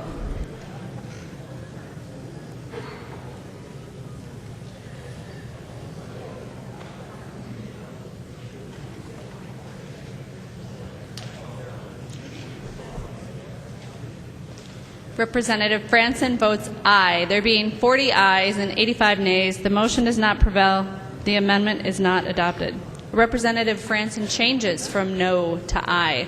There being 40 ayes and 84 nays, the motion does not prevail. The amendment is not adopted. There is an amendment at the desk. The clerk will report the amendment. O'Driscoll moving to amend the Sanders amendment to Senate File 2390 as follows. The amendment is coded A11. Representative O'Driscoll. Well, thank you, Madam Speaker. Members, we had a chance earlier today to vote on this amendment, and it didn't go quite the way that I had hoped, and I'm really glad that we're going to give people a second swing at the plate on this one today. And I want to thank Representative Bernardy for her comments, because she has actually made the case, I think, for reducing vouching from 8 to 3. If you've been listening to the debate here on the floor, she indicated that the governor has signed the online voter registration bill, which we had some debate on in another amendment earlier. And that just opens up another whole opportunity for folks to not even have to leave their home to be able to go in to their computer and open up the browser and go right to the Secretary of State's website and register in a couple quick clicks and steps and get that voter registration issue taken care of. The ability to be able to switch from precinct to precinct as a result of a move. We also heard from Representative Lane about the e-poll books that's in the process. So we're actually taking advantage of a lot of technology and moving things forward, and our ability to get rid of some of the antiquated processes that we use, like a same-day voter registration, but still preserving the integrity of that by reducing it from 8 persons on an election day down to 3. And Representative Bernardy is exactly right. We do oftentimes take these kinds of things through committee, but this is truly a technical issue. And given the technology and the good work of the Elections Committee this year, I think that members could go ahead and vote yes. Madam Speaker, I'd like a roll call on this, please. Representative O'Driscoll requests a roll call. Seeing 15 hands, there will be a roll call. Representative Bernardy. Thank you, Madam Speaker and Representative O'Driscoll. I urge members to vote no on this as well. We know that's not a technical bill. We know that we share different values about how we move about in our voting. And I know for me personally, I think it's very patriotic to make sure that everybody who is eligible to vote has the opportunity to vote in our state and our country. And we should do all we can to make it easy, make it accessible, and make it simple for people to make that happen. This is a major policy change. We had bipartisan support last year to come to consensus on 8. I believe we ought to uphold that and move forward, and I urge members to vote no. Thank you. Representative Dowd. Thank you, Madam Speaker, and I think I'm going to ask Representative Simon to yield for a question, but I'm having a little trouble remembering, and I know Representative Bernardy just said that we had a position last year on 8. I'm actually pretty certain that we voted off the House floor to move this number to 3 last year, and the staff is right now digging through the computer trying to find that. And then it got negotiated to 8 in conference committee. But I'm pretty sure the House had a position last year, and I want to ask the chair of the committee, Representative Simon, to yield and see if his recollection is the same. And I believe it is. I believe we had a House position last year to be at 3. And that it got negotiated to 8 in conference committee because the Senate was at the higher number. So maybe if the chair remembers, Madam Chair. He will yield. Representative Simon. Thank you, Representative Dowd. Actually, that's not my recollection. I remember it as being 8 all along, but the documents will say what they say. But no, my recollection is that it was 8 and not 3. Representative Dowd. Thank you, Madam Speaker. Like I said, the staff is digging that up right now. I didn't know this amendment was coming right away, so I apologize, or I would have had that statistic available. I'll ask to yield. Apparently, staff has given him an answer, so I'll ask the chair to yield again. He will yield. Representative Simon. Thank you, Madam Speaker and Representative Dowd. I've just been informed by Mr. Gelman, the committee administrator, that we left it blank, and then we sent it to conference with a blank, knowing that we would come out of conference with some negotiated number. So I guess we both stand corrected. Representative Dowd. Thank you, Madam Speaker, and thank you for the clarification. I could have sworn we had done 3. But I think this amendment actually does make sense, and I know that we had a lot of conversation around that 3 number, and there was actually bipartisan support for reducing the vouching down to 3. And I think with the additional forms of bills and identifications that are allowed to be shown when you show up at the polls, there's less of a need for vouching now than there was in the past. So I certainly would encourage members to support this amendment. I think it's common sense, and I think allowing every voter to vouch for 3 additional people, that certainly should be sufficient. And any more than that, I think certainly can open our election system up for the potential for fraud. And I think the most important thing that we all can do as members of the legislature and those of us who serve on the elections committee certainly honor that we want to make voting more accessible, but while at the same time we want to ensure the integrity of our voting system. And I think those two need to work hand in hand. So I think we have certainly made our voting system more eligible by offering more opportunities for people to bring identifications and phone bills and those sorts of things into the polling place. We've taken that step to make the polls more accessible to people, but I think we're missing the part to make it hold people more accountable and to really ensure that the integrity stays in the system. So while we've increased the access, we also need to now make sure that the integrity matches that. And that's exactly what this amendment to the amendment does. So I would encourage members' support. Thank you, Madam Speaker. The member from Hennepin, Representative Loeffler. Thank you, Madam Chair and members. I think we all share a goal of making sure that lots of citizens participate in every election and that they're actively making choices and influencing who represents them. But this amendment works very much against that, particularly in areas such as my district and many districts across the state that have a lot of rental units occupied by people who move. The month of August is actually, along with June, the most popular months to move. And many of those people who have moved would not be able to participate in the election because under this amendment if they were not vouched for because they have not gotten a utility bill yet in their new address. It is a common thing in my community for people to welcome people into their neighborhood who have just moved into the apartments down the hall and say, if you need someone to vouch for you, I would be glad to go with you on the polls. I go after work, I go before work, whatever. And they do not yet have those first utility bills. Online registration is equally unavailable to many of the renters I represent. Minneapolis completed a poll recently in which 22% of our adults do not feel comfortable seeking information online. And so there still is a big digital divide that challenges many of our communities, not just in rural areas where online access isn't what it should be, just technologically. It is also about the education and comfort gap in many. So I would urge a no vote on this. Further discussion.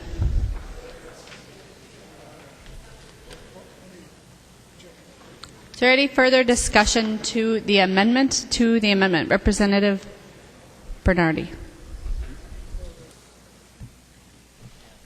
This I'm glad that you brought up about your district, because Representative Loeffler, I grew up in the district in which I represent as well.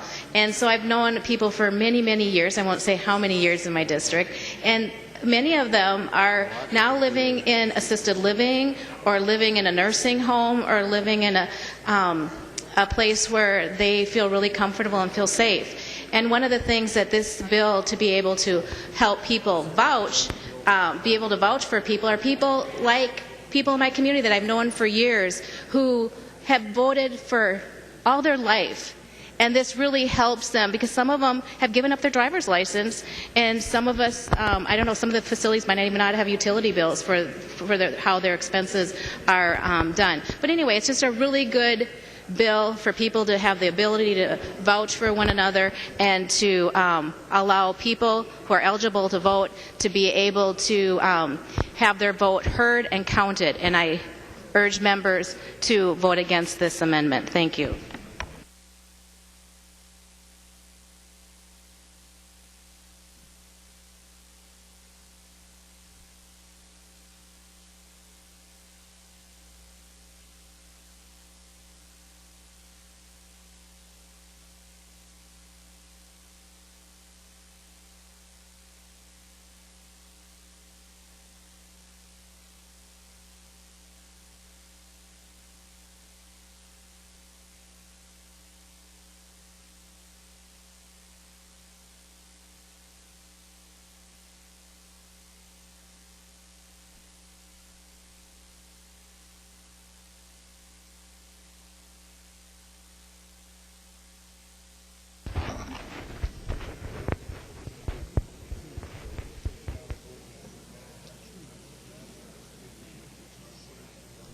Representative Isaacson. Madam Speaker, would Representative O'Driscoll yield for a question? Representative O'Driscoll. I'm sorry, he will yield. Representative Isaacson. Representative O'Driscoll, I apologize. I had to miss part of this as I was managing another bill that I was working on, and I really had a question regarding, and maybe you've covered this, and if you have, just a brief explanation of the logic or the reasoning behind 8 to 3. I just wasn't in the room at that time, and I want to make sure I understand that. Representative O'Driscoll. Well, thank you, Madam Speaker. Representative Isaacson, this is the second time that we're voting on this amendment today, so maybe you're out on the first time you voted on it as well. And the logic behind this was that we have, as Representative Bernardy had pointed out, the governor has signed into law the online voter registration, which had been found by the courts to be illegal in the process that the Secretary of State had done it, opening up another whole set of options and conveniences for people to be able to go ahead and vote, or excuse me, register to vote. Representative Lane revisited another bipartisan bill that was put forward that deals with moving forward toward e-poll books, which is going to be another technology that's going to help. We're simply saying that as we're modernizing all parts of our statute that deal with voter registration options, that we'd also look at modernizing this area, not excluding it, but simply modernizing it. Representative Isaacson. Would Representative O'Driscoll continue to yield?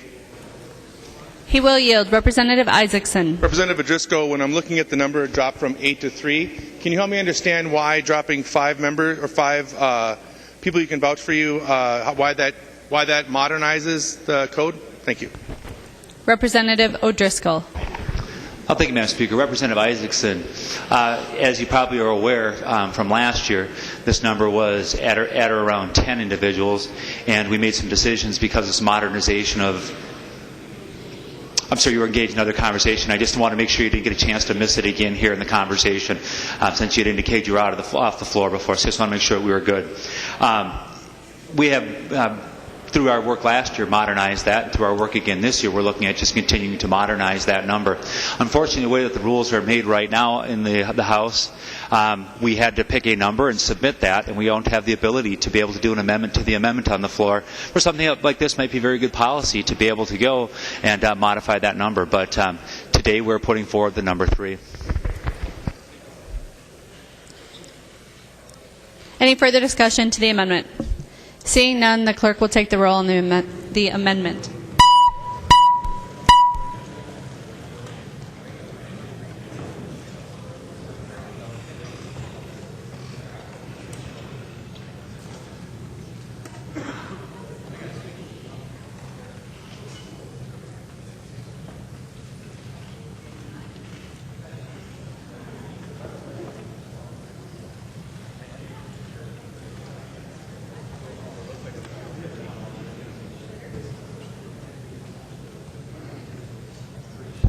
The clerk will close the roll.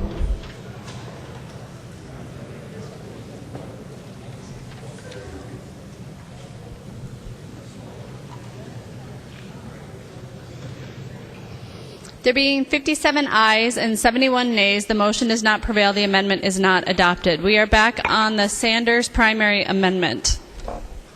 Discussion to the amendment. Representative Sanders. Thank you, Madam Speaker. Madam Speaker, without my A7 going on, where we were empowering the legislature, I would withdraw this amendment at this time. Representative Sanders withdraws his amendment. There are no further amendments at the desk. The clerk will give the bill its third reading. Third reading, Senate File 2390 as amended. Third reading as amended. Discussion to the bill. Seeing none, the clerk will take the roll on the bill.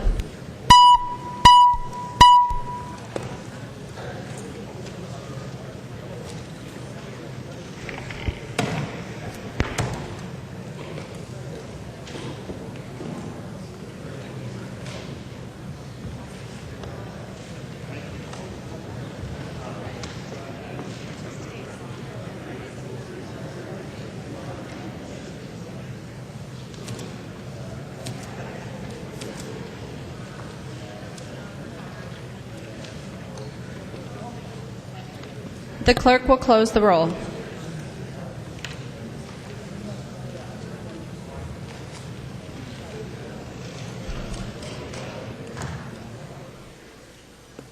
There being 128 ayes and 0 nays, the bill is passed as amended and its title agreed to. The next bill on the calendar for the day is House File 3238. The clerk will report the bill.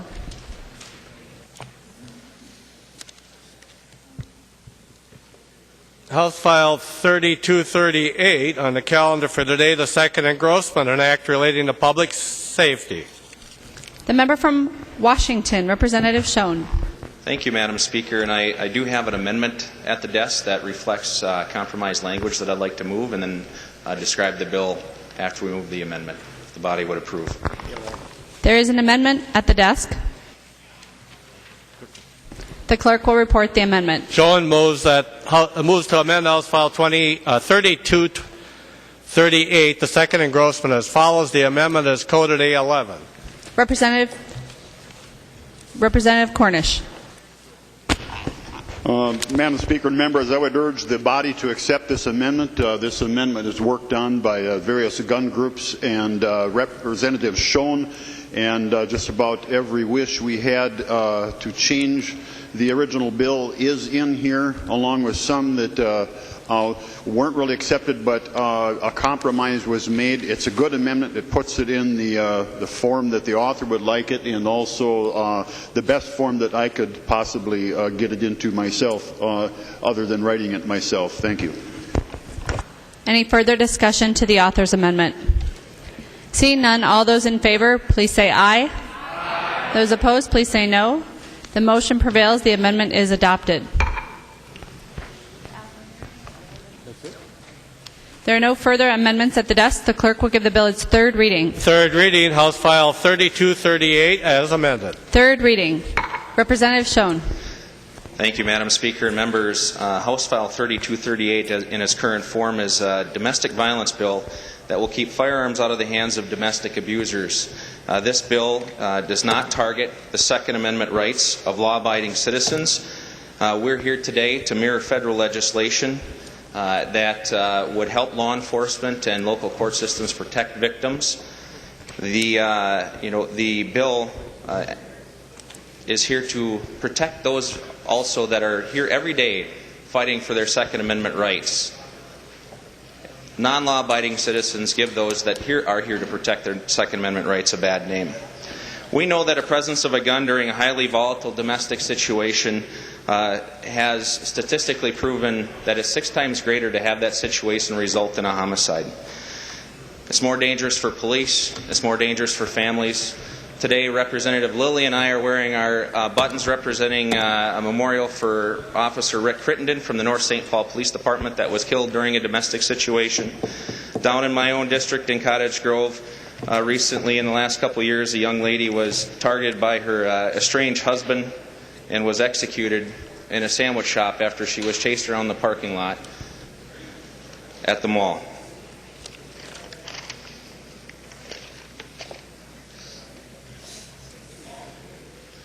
This bill brings state law in accordance to federal law, allowing our state licensed peace officers, such as myself and several others in here that have retired from the business, to enforce laws that we currently aren't allowed to, that are covered under federal legislation.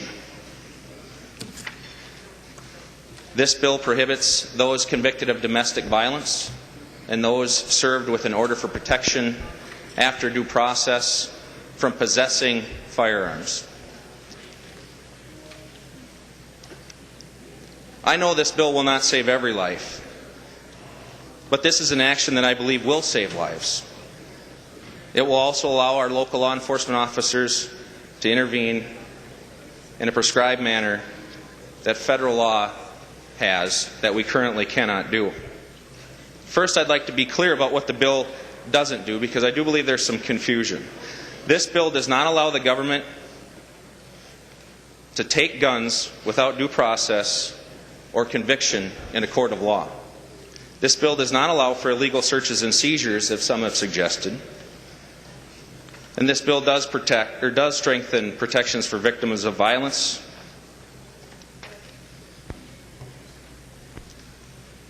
There are some concern related to the order for protection, and we've had several discussions about what is the process of obtaining that order for protection.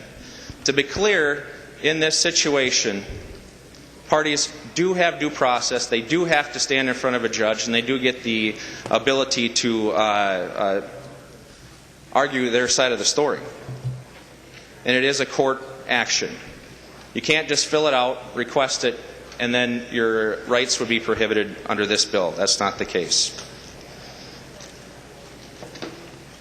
During the compromise, there are 3 provisions in which a person will be able to transfer possession of their firearms. And I want to be clear, because it's possession, not ownership. The parties can transfer possession to a law enforcement agency. They can transfer possession to a federal firearms licensed dealer. And they can also transfer to a third party, which could be a family member, as long as those firearms are not in the home that the party resides in. We also took a step to protect the idea or notion that it might create a registry when they have to fill out an affidavit of transfer of possession of those firearms, that when that document goes back to court, that is a sealed document.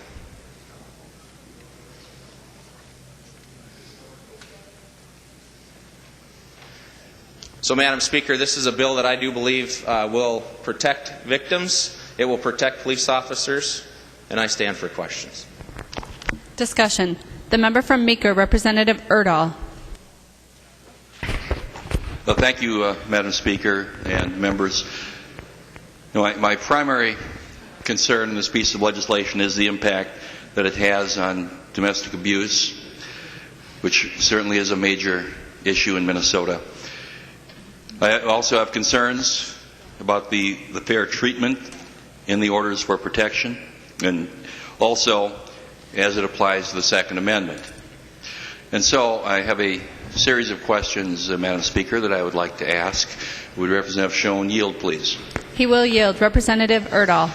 Thank you, Madam Speaker. Representative Schoen, for how long are orders for protection typically given? Representative Schoen. Thank you, Madam Speaker. Representative Erdahl, it's typically a 2-year period. Representative Erdahl. Thank you, Madam Speaker. Representative Schoen. Will he continue to yield? Yes. Who pays for the hearing? Representative Schoen. Thank you, Madam Speaker and Representative Erdahl. The fee is typically waived. Representative Erdahl. Thank you, Madam Speaker. Representative Schoen. Who has the burden of proof on orders for protection? Representative Schoen. Thank you, Madam Speaker and Representative Erdahl. That would be the petitioner, the person asking for the order for protection to be placed. Representative Erdahl. Thank you, Madam Speaker. Representative Schoen, how does this bill change current federal law? Representative Schoen. Thank you, Madam Speaker and Representative Erdahl. It does not change federal law. It mirrors federal law and enacting it into state law. Representative Erdahl. Thank you, Madam Speaker. Just to be clear, in the provision as to the disposition of the firearms, is that different from federal law, that instead of going to law enforcement, it can go to third party? Representative Schoen. Thank you, Madam Speaker and Representative Erdahl. In federal law, there is no specification of where the firearms would be transferred to. We clarify that in state law, allowing several options to make it clear. Representative Erdahl. Thank you, Madam Speaker and Representative Schoen. I'll just conclude by saying that I have been given concerns by people who feel that they've been treated unfairly in the process, but I recognize that this would be individual courtroom situations, but that is a concern that many people do have. Thank you. Further discussion. Representative Metsa. Thank you, Mr. Speaker, and I would also like to thank Representative Schoen for putting this bill together. I think there were some concerns when it initially hit the ground, and I appreciate the hard work and due diligence that you did getting it into the shape where, typically I myself, Representative Cornish, might not support something like this, but I think you did a great job putting this together, and I'd urge a green vote on the bill. Representative Cornish. Mr. Speaker and members, just to give you a quick summary of why I voted for this bill or will vote for it. When it was brought up in committee, I felt that it probably would pass, and we had the option of just sitting back and say, well, let's just stick it to the people that brought this bill up and let them carry it through. However, on rethinking that strategy, I thought of this story, and I'll tell you it's a true story. Some of you have heard it before. In 1975, I was sitting right up here in the balcony when the permit to carry was passed. It was a terrible bill. It was stuck to gun owners. I still don't like it. I wish it wouldn't have been here, but it is here, and it couldn't stop it. And the bill, it passed. It took 30 years before any changes were made to the permit to carry. We could have stood, and that's a case of letting a bad bill pass, and it did. In 2003, it was 2003 before we were able to make any changes, and we had to do it by trickery. I was in the back row then, and the only way we got any changes to that bill was I had a bridge amendment on a DNR bill, and we were able to tack the shall issue onto that bill. And then later it was ruled unconstitutional, and a double subject had come back, and we had to repass it. And so I was thinking about this bill. Some of people have written me emails, said we should just stick it to the other side, let them carry it, and not take any ownership for it. But that's really not good legislative policy. Do you really want to do that? Do you want to let a bad bill pass, step back, and let your gun owners suffer for 30 years? It could be very well 30 years or 40 years, or who knows when it's going to change enough, we get enough members to really change the bill the way you might like it. So in the meantime, for 30 years, your gun owners are going to suffer under a bill that would have allowed law enforcement to take your firearms, that would allow you to give your firearms up without a hearing, wouldn't allow you to have a third party. And if you had a third party, then that third party person, your brother-in-law, whoever, could be charged if he gave the firearms back. That's another fix we made. Under this bill, you can give your firearms to your brother-in-law and sign an affidavit. However, the way the bill was originally is if your brother-in-law didn't know you were charged with another crime or became a prohibited person, even if he didn't know, and gave him back to you, he'd be guilty of a gross misdemeanor. Now, under this bill, under the changes, because we cooperated and worked together, that's no longer there. Now if you show up with a transferor's permit or any kind of a background check of any type that tells you you're not a prohibited person, that person is covered for any liability, criminal or civil, have given them back to you. So we made a number of good changes. We got just about everything we want. Sure, if we were the author, we'd have written different, but we weren't. And rather than let a bad bill pass, we made a decision, the ones that were working on this, and kept everybody informed of how the progress was going multiple times. We decided to work on this bill. And I feel comfortable now that it's going to be a rare occasion. It could happen. It's not perfect. And the false allegations between spouse to spouse, we didn't fix that here, and we never will. As far as his time into the future, you can't fix that. If a spouse is going to lie about another spouse or domestic partner, there's no way you're going to fix that with this, and we didn't here.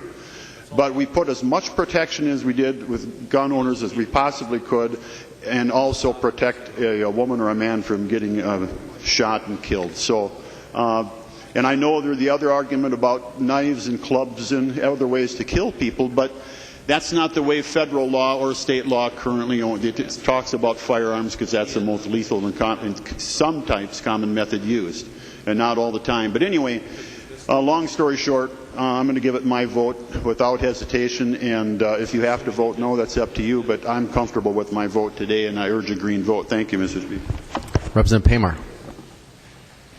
Thank you, Mr. Speaker.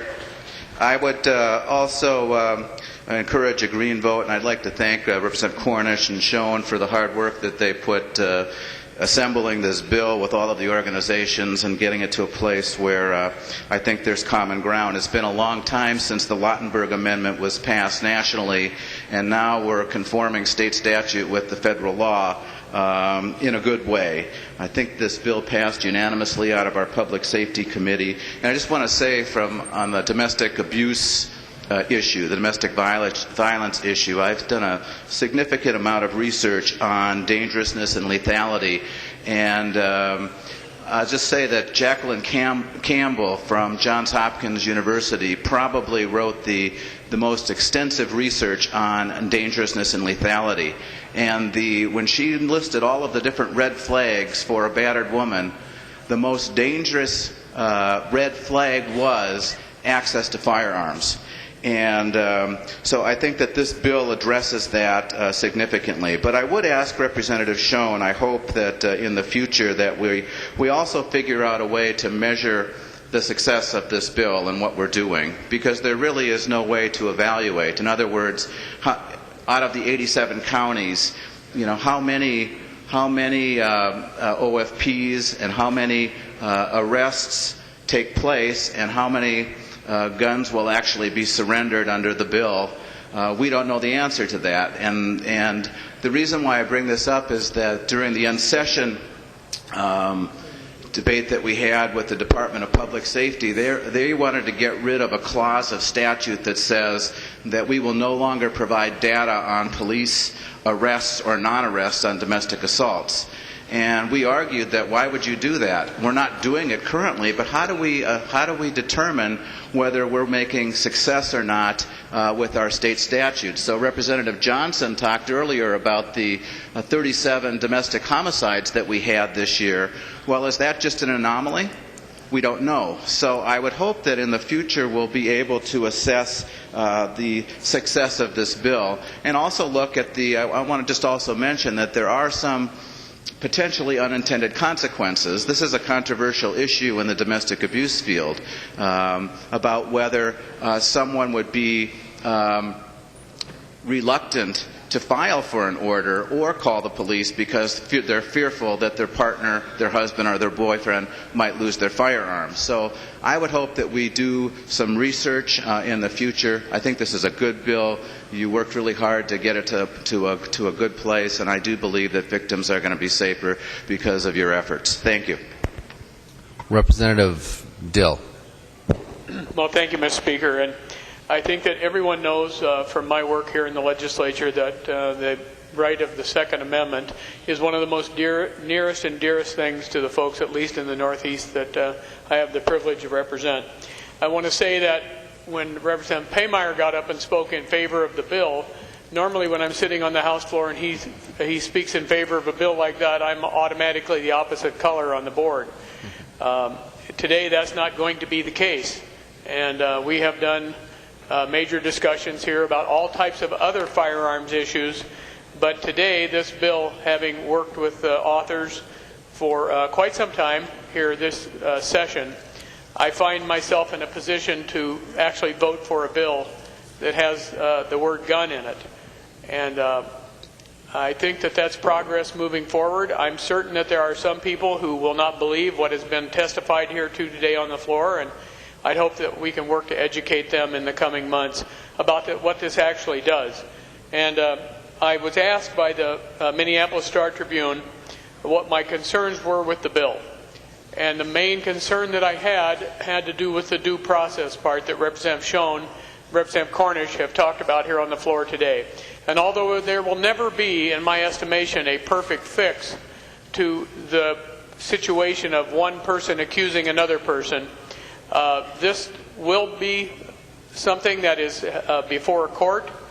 It is not loss of ownership of the firearms. It's only possession during a protective order. And with that, I compliment those who have worked on it. I am going to vote for it. I think that it's a personal choice representing your constituents, but I find myself in a very rare position today to support this because mainly domestic violence is not acceptable in any place, particularly in the state of Minnesota, and that the folks have looked at this in depth, and I appreciate that, and thank you. Representative Ward. Thank you, Mr. Speaker. And I, too, rise in support of this legislation. Representative Schoen, thank you for what you've done, and Representative Cornish and all involved, the lobbyists and all folks have come together. And members, I, too, am a strong supporter of the Second Amendment right, and I also am on the advisory board for the Sexual Assault Services back home in my district, and I'm a strong supporter of the Women's Center in our district as well. And unfortunately and sadly see and hear too many times about the effects of domestic abuse in our communities and in my community, in my district. And members, Representative Schoen referenced that he knows that this isn't going to save every life. And I think you said that, Representative Schoen, in your opening dialogue. But I know this, Representative Schoen, and I feel this in my heart, and this is why I'm voting for it today, as a strong Second Amendment supporter and as a person that also believes in strongly advocating and supporting the fight against domestic abuse and violence, that this bill is going to save lives, no matter how many that is. No matter if it's 1 or 50 or 100, it's going to save lives. And so, members, we have an opportunity here today to stand for both principles that we strongly believe in. And thanks to all those that worked strongly to bring together a good compromise in order to save lives in the future of those sadly engaged in a difficult situation. I would urge a green vote on this bill. Representative Schoen. Thank you, Mr. Speaker and members, and I appreciate the kind words in relation to this bill, and I do understand that there's concern related to that due process, and that is something that may be difficult for some folks to maybe even just believe. I do believe that this bill not only protects Second Amendment rights of law-abiding Minnesotans, but it will protect victims in the state of Minnesota, and I appreciate your support by a green vote today. Any further discussion? Seeing none, the clerk will take the roll on the bill.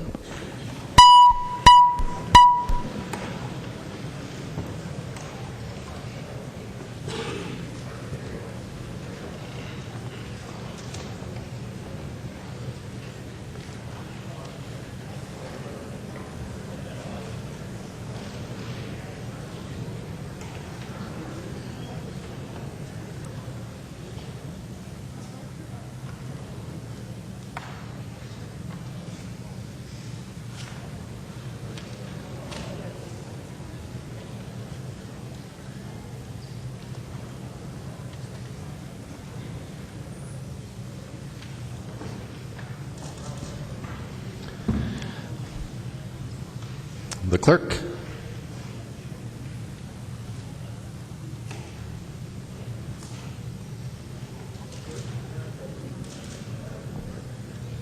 Will close the roll.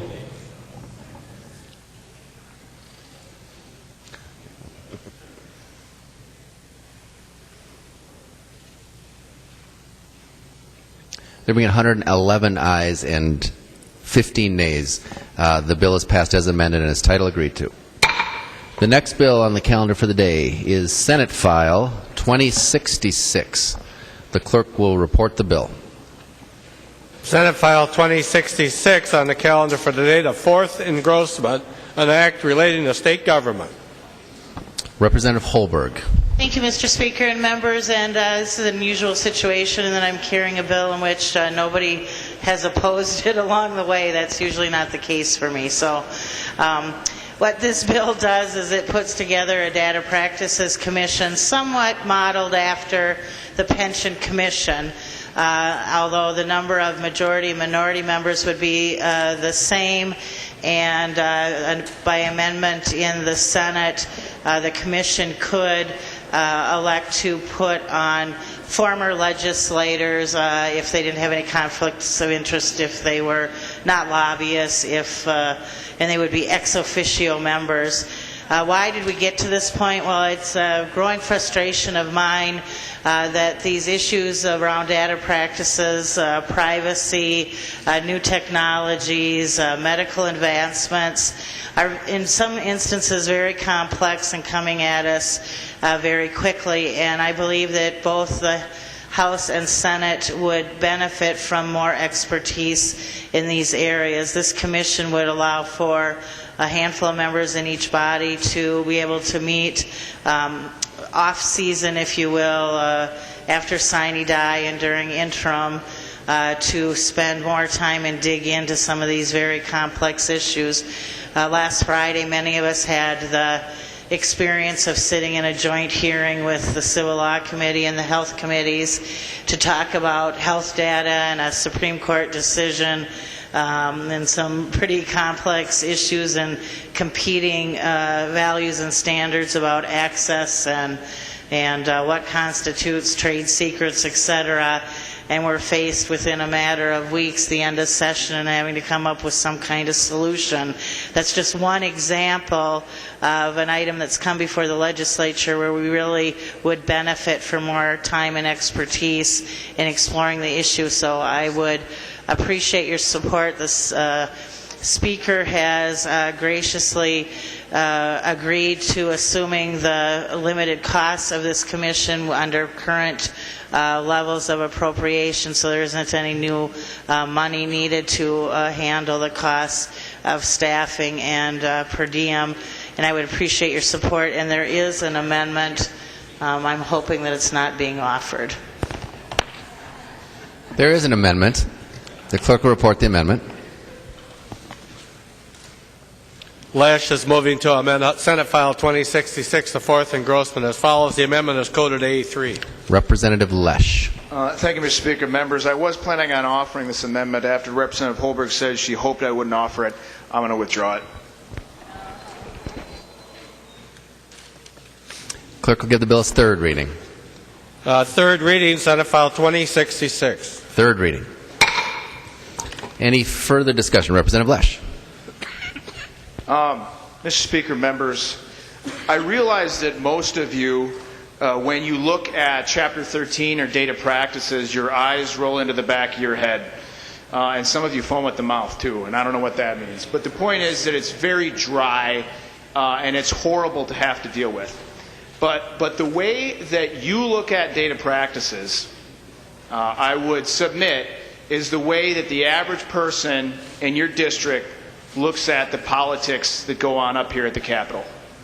They say, oh, geez, all that stuff you guys talk about there, that doesn't really have much of an impact in my life. And you guys just yell back and forth at each other about inane issues that really don't matter in the long run. Now, you know, because you sit here, that that's not true, that the things we do in this body impact people's lives every day. The same is true for the data practices and provisions of Chapter 13. You may not notice them, but they're going to affect every single one of your, well, not every single one of your bills, but many, many of the bills. I can tell you that by our House rules, every bill that impacts Chapter 13 is supposed to go to the Civil Law Committee. And we don't always do that, because if we did, the Civil Law Committee would still be going on through about November. Every day. We'd have to hear each one of these provisions. And that hearing that Representative Holberg talked about that happened on Friday, that was a 4-hour and 10-minute hearing. And it could have gone on for about 24 hours easily without a hitch. We still would have had plenty to talk about. So this idea of Representative Holberg's is really, really important. It's going to create experts in this area. much like subsequently became or previously became necessary for the Claims Commission or the Pensions Commission. So please do support it, but I would also ask you, please pay attention as best you can to the nuances and things that happen in these data bills that come through the legislature, because increasingly, due to the age of information and information technology, they'll become increasingly relevant in the daily lives of your constituents. So please vote yes. Thank you. Representative Scott. Thank you, Mr. Speaker. And I just wanted to call and encourage, or call. Hello. I just wanted to stand and encourage people's support of this bill. As you know, in case you haven't heard, there's a memo out that Representative Holberg is not going to be here next year.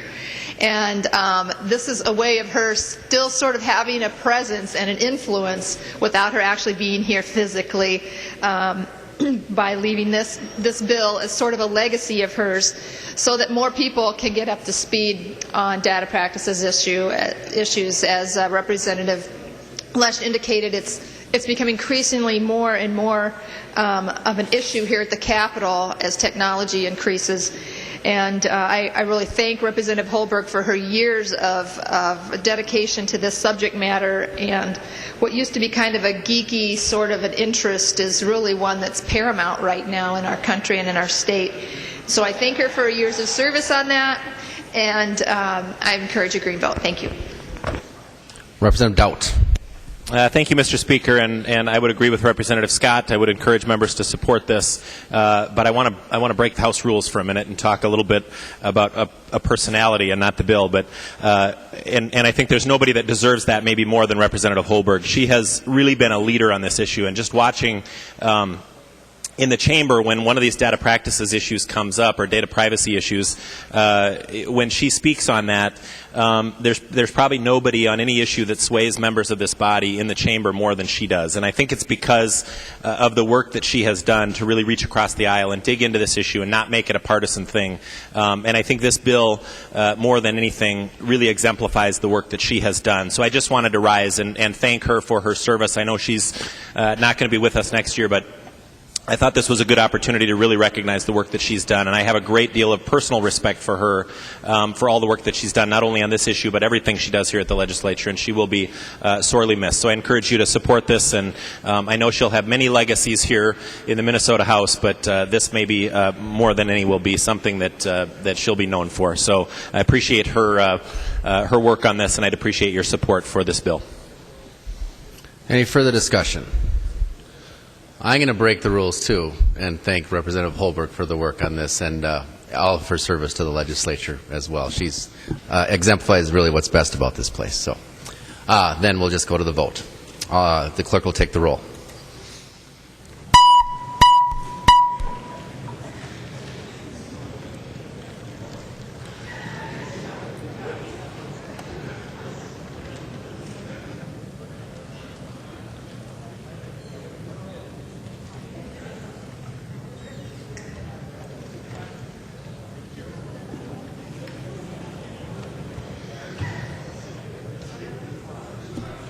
The clerk will close the roll.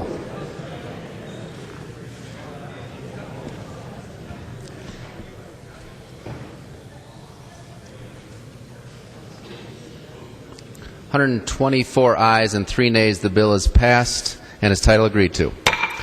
Report from the Committee on Rules and Legislative Administration.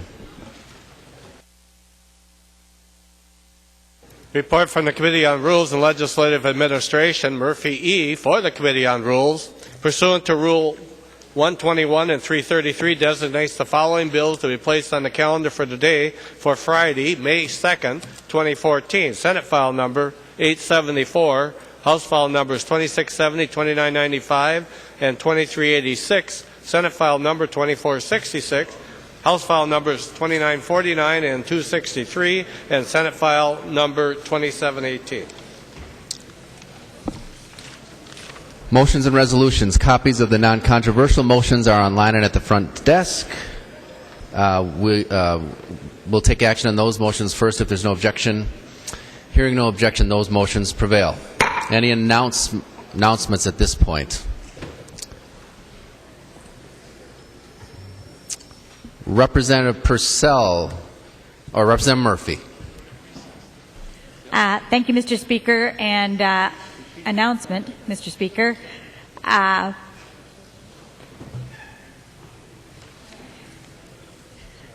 Thank you. Rules members, we will be meeting in room 118 about 30 minutes after the conclusion of this session. Announcement.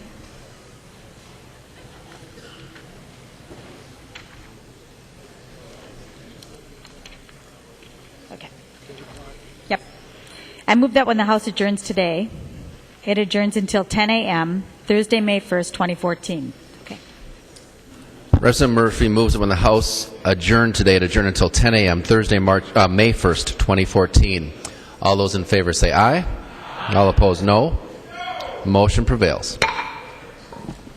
And I move that the House recess to the call of the chair. Representative Murphy moves that the House recess to the call of the chair, which will be Till 6:30. 6:30.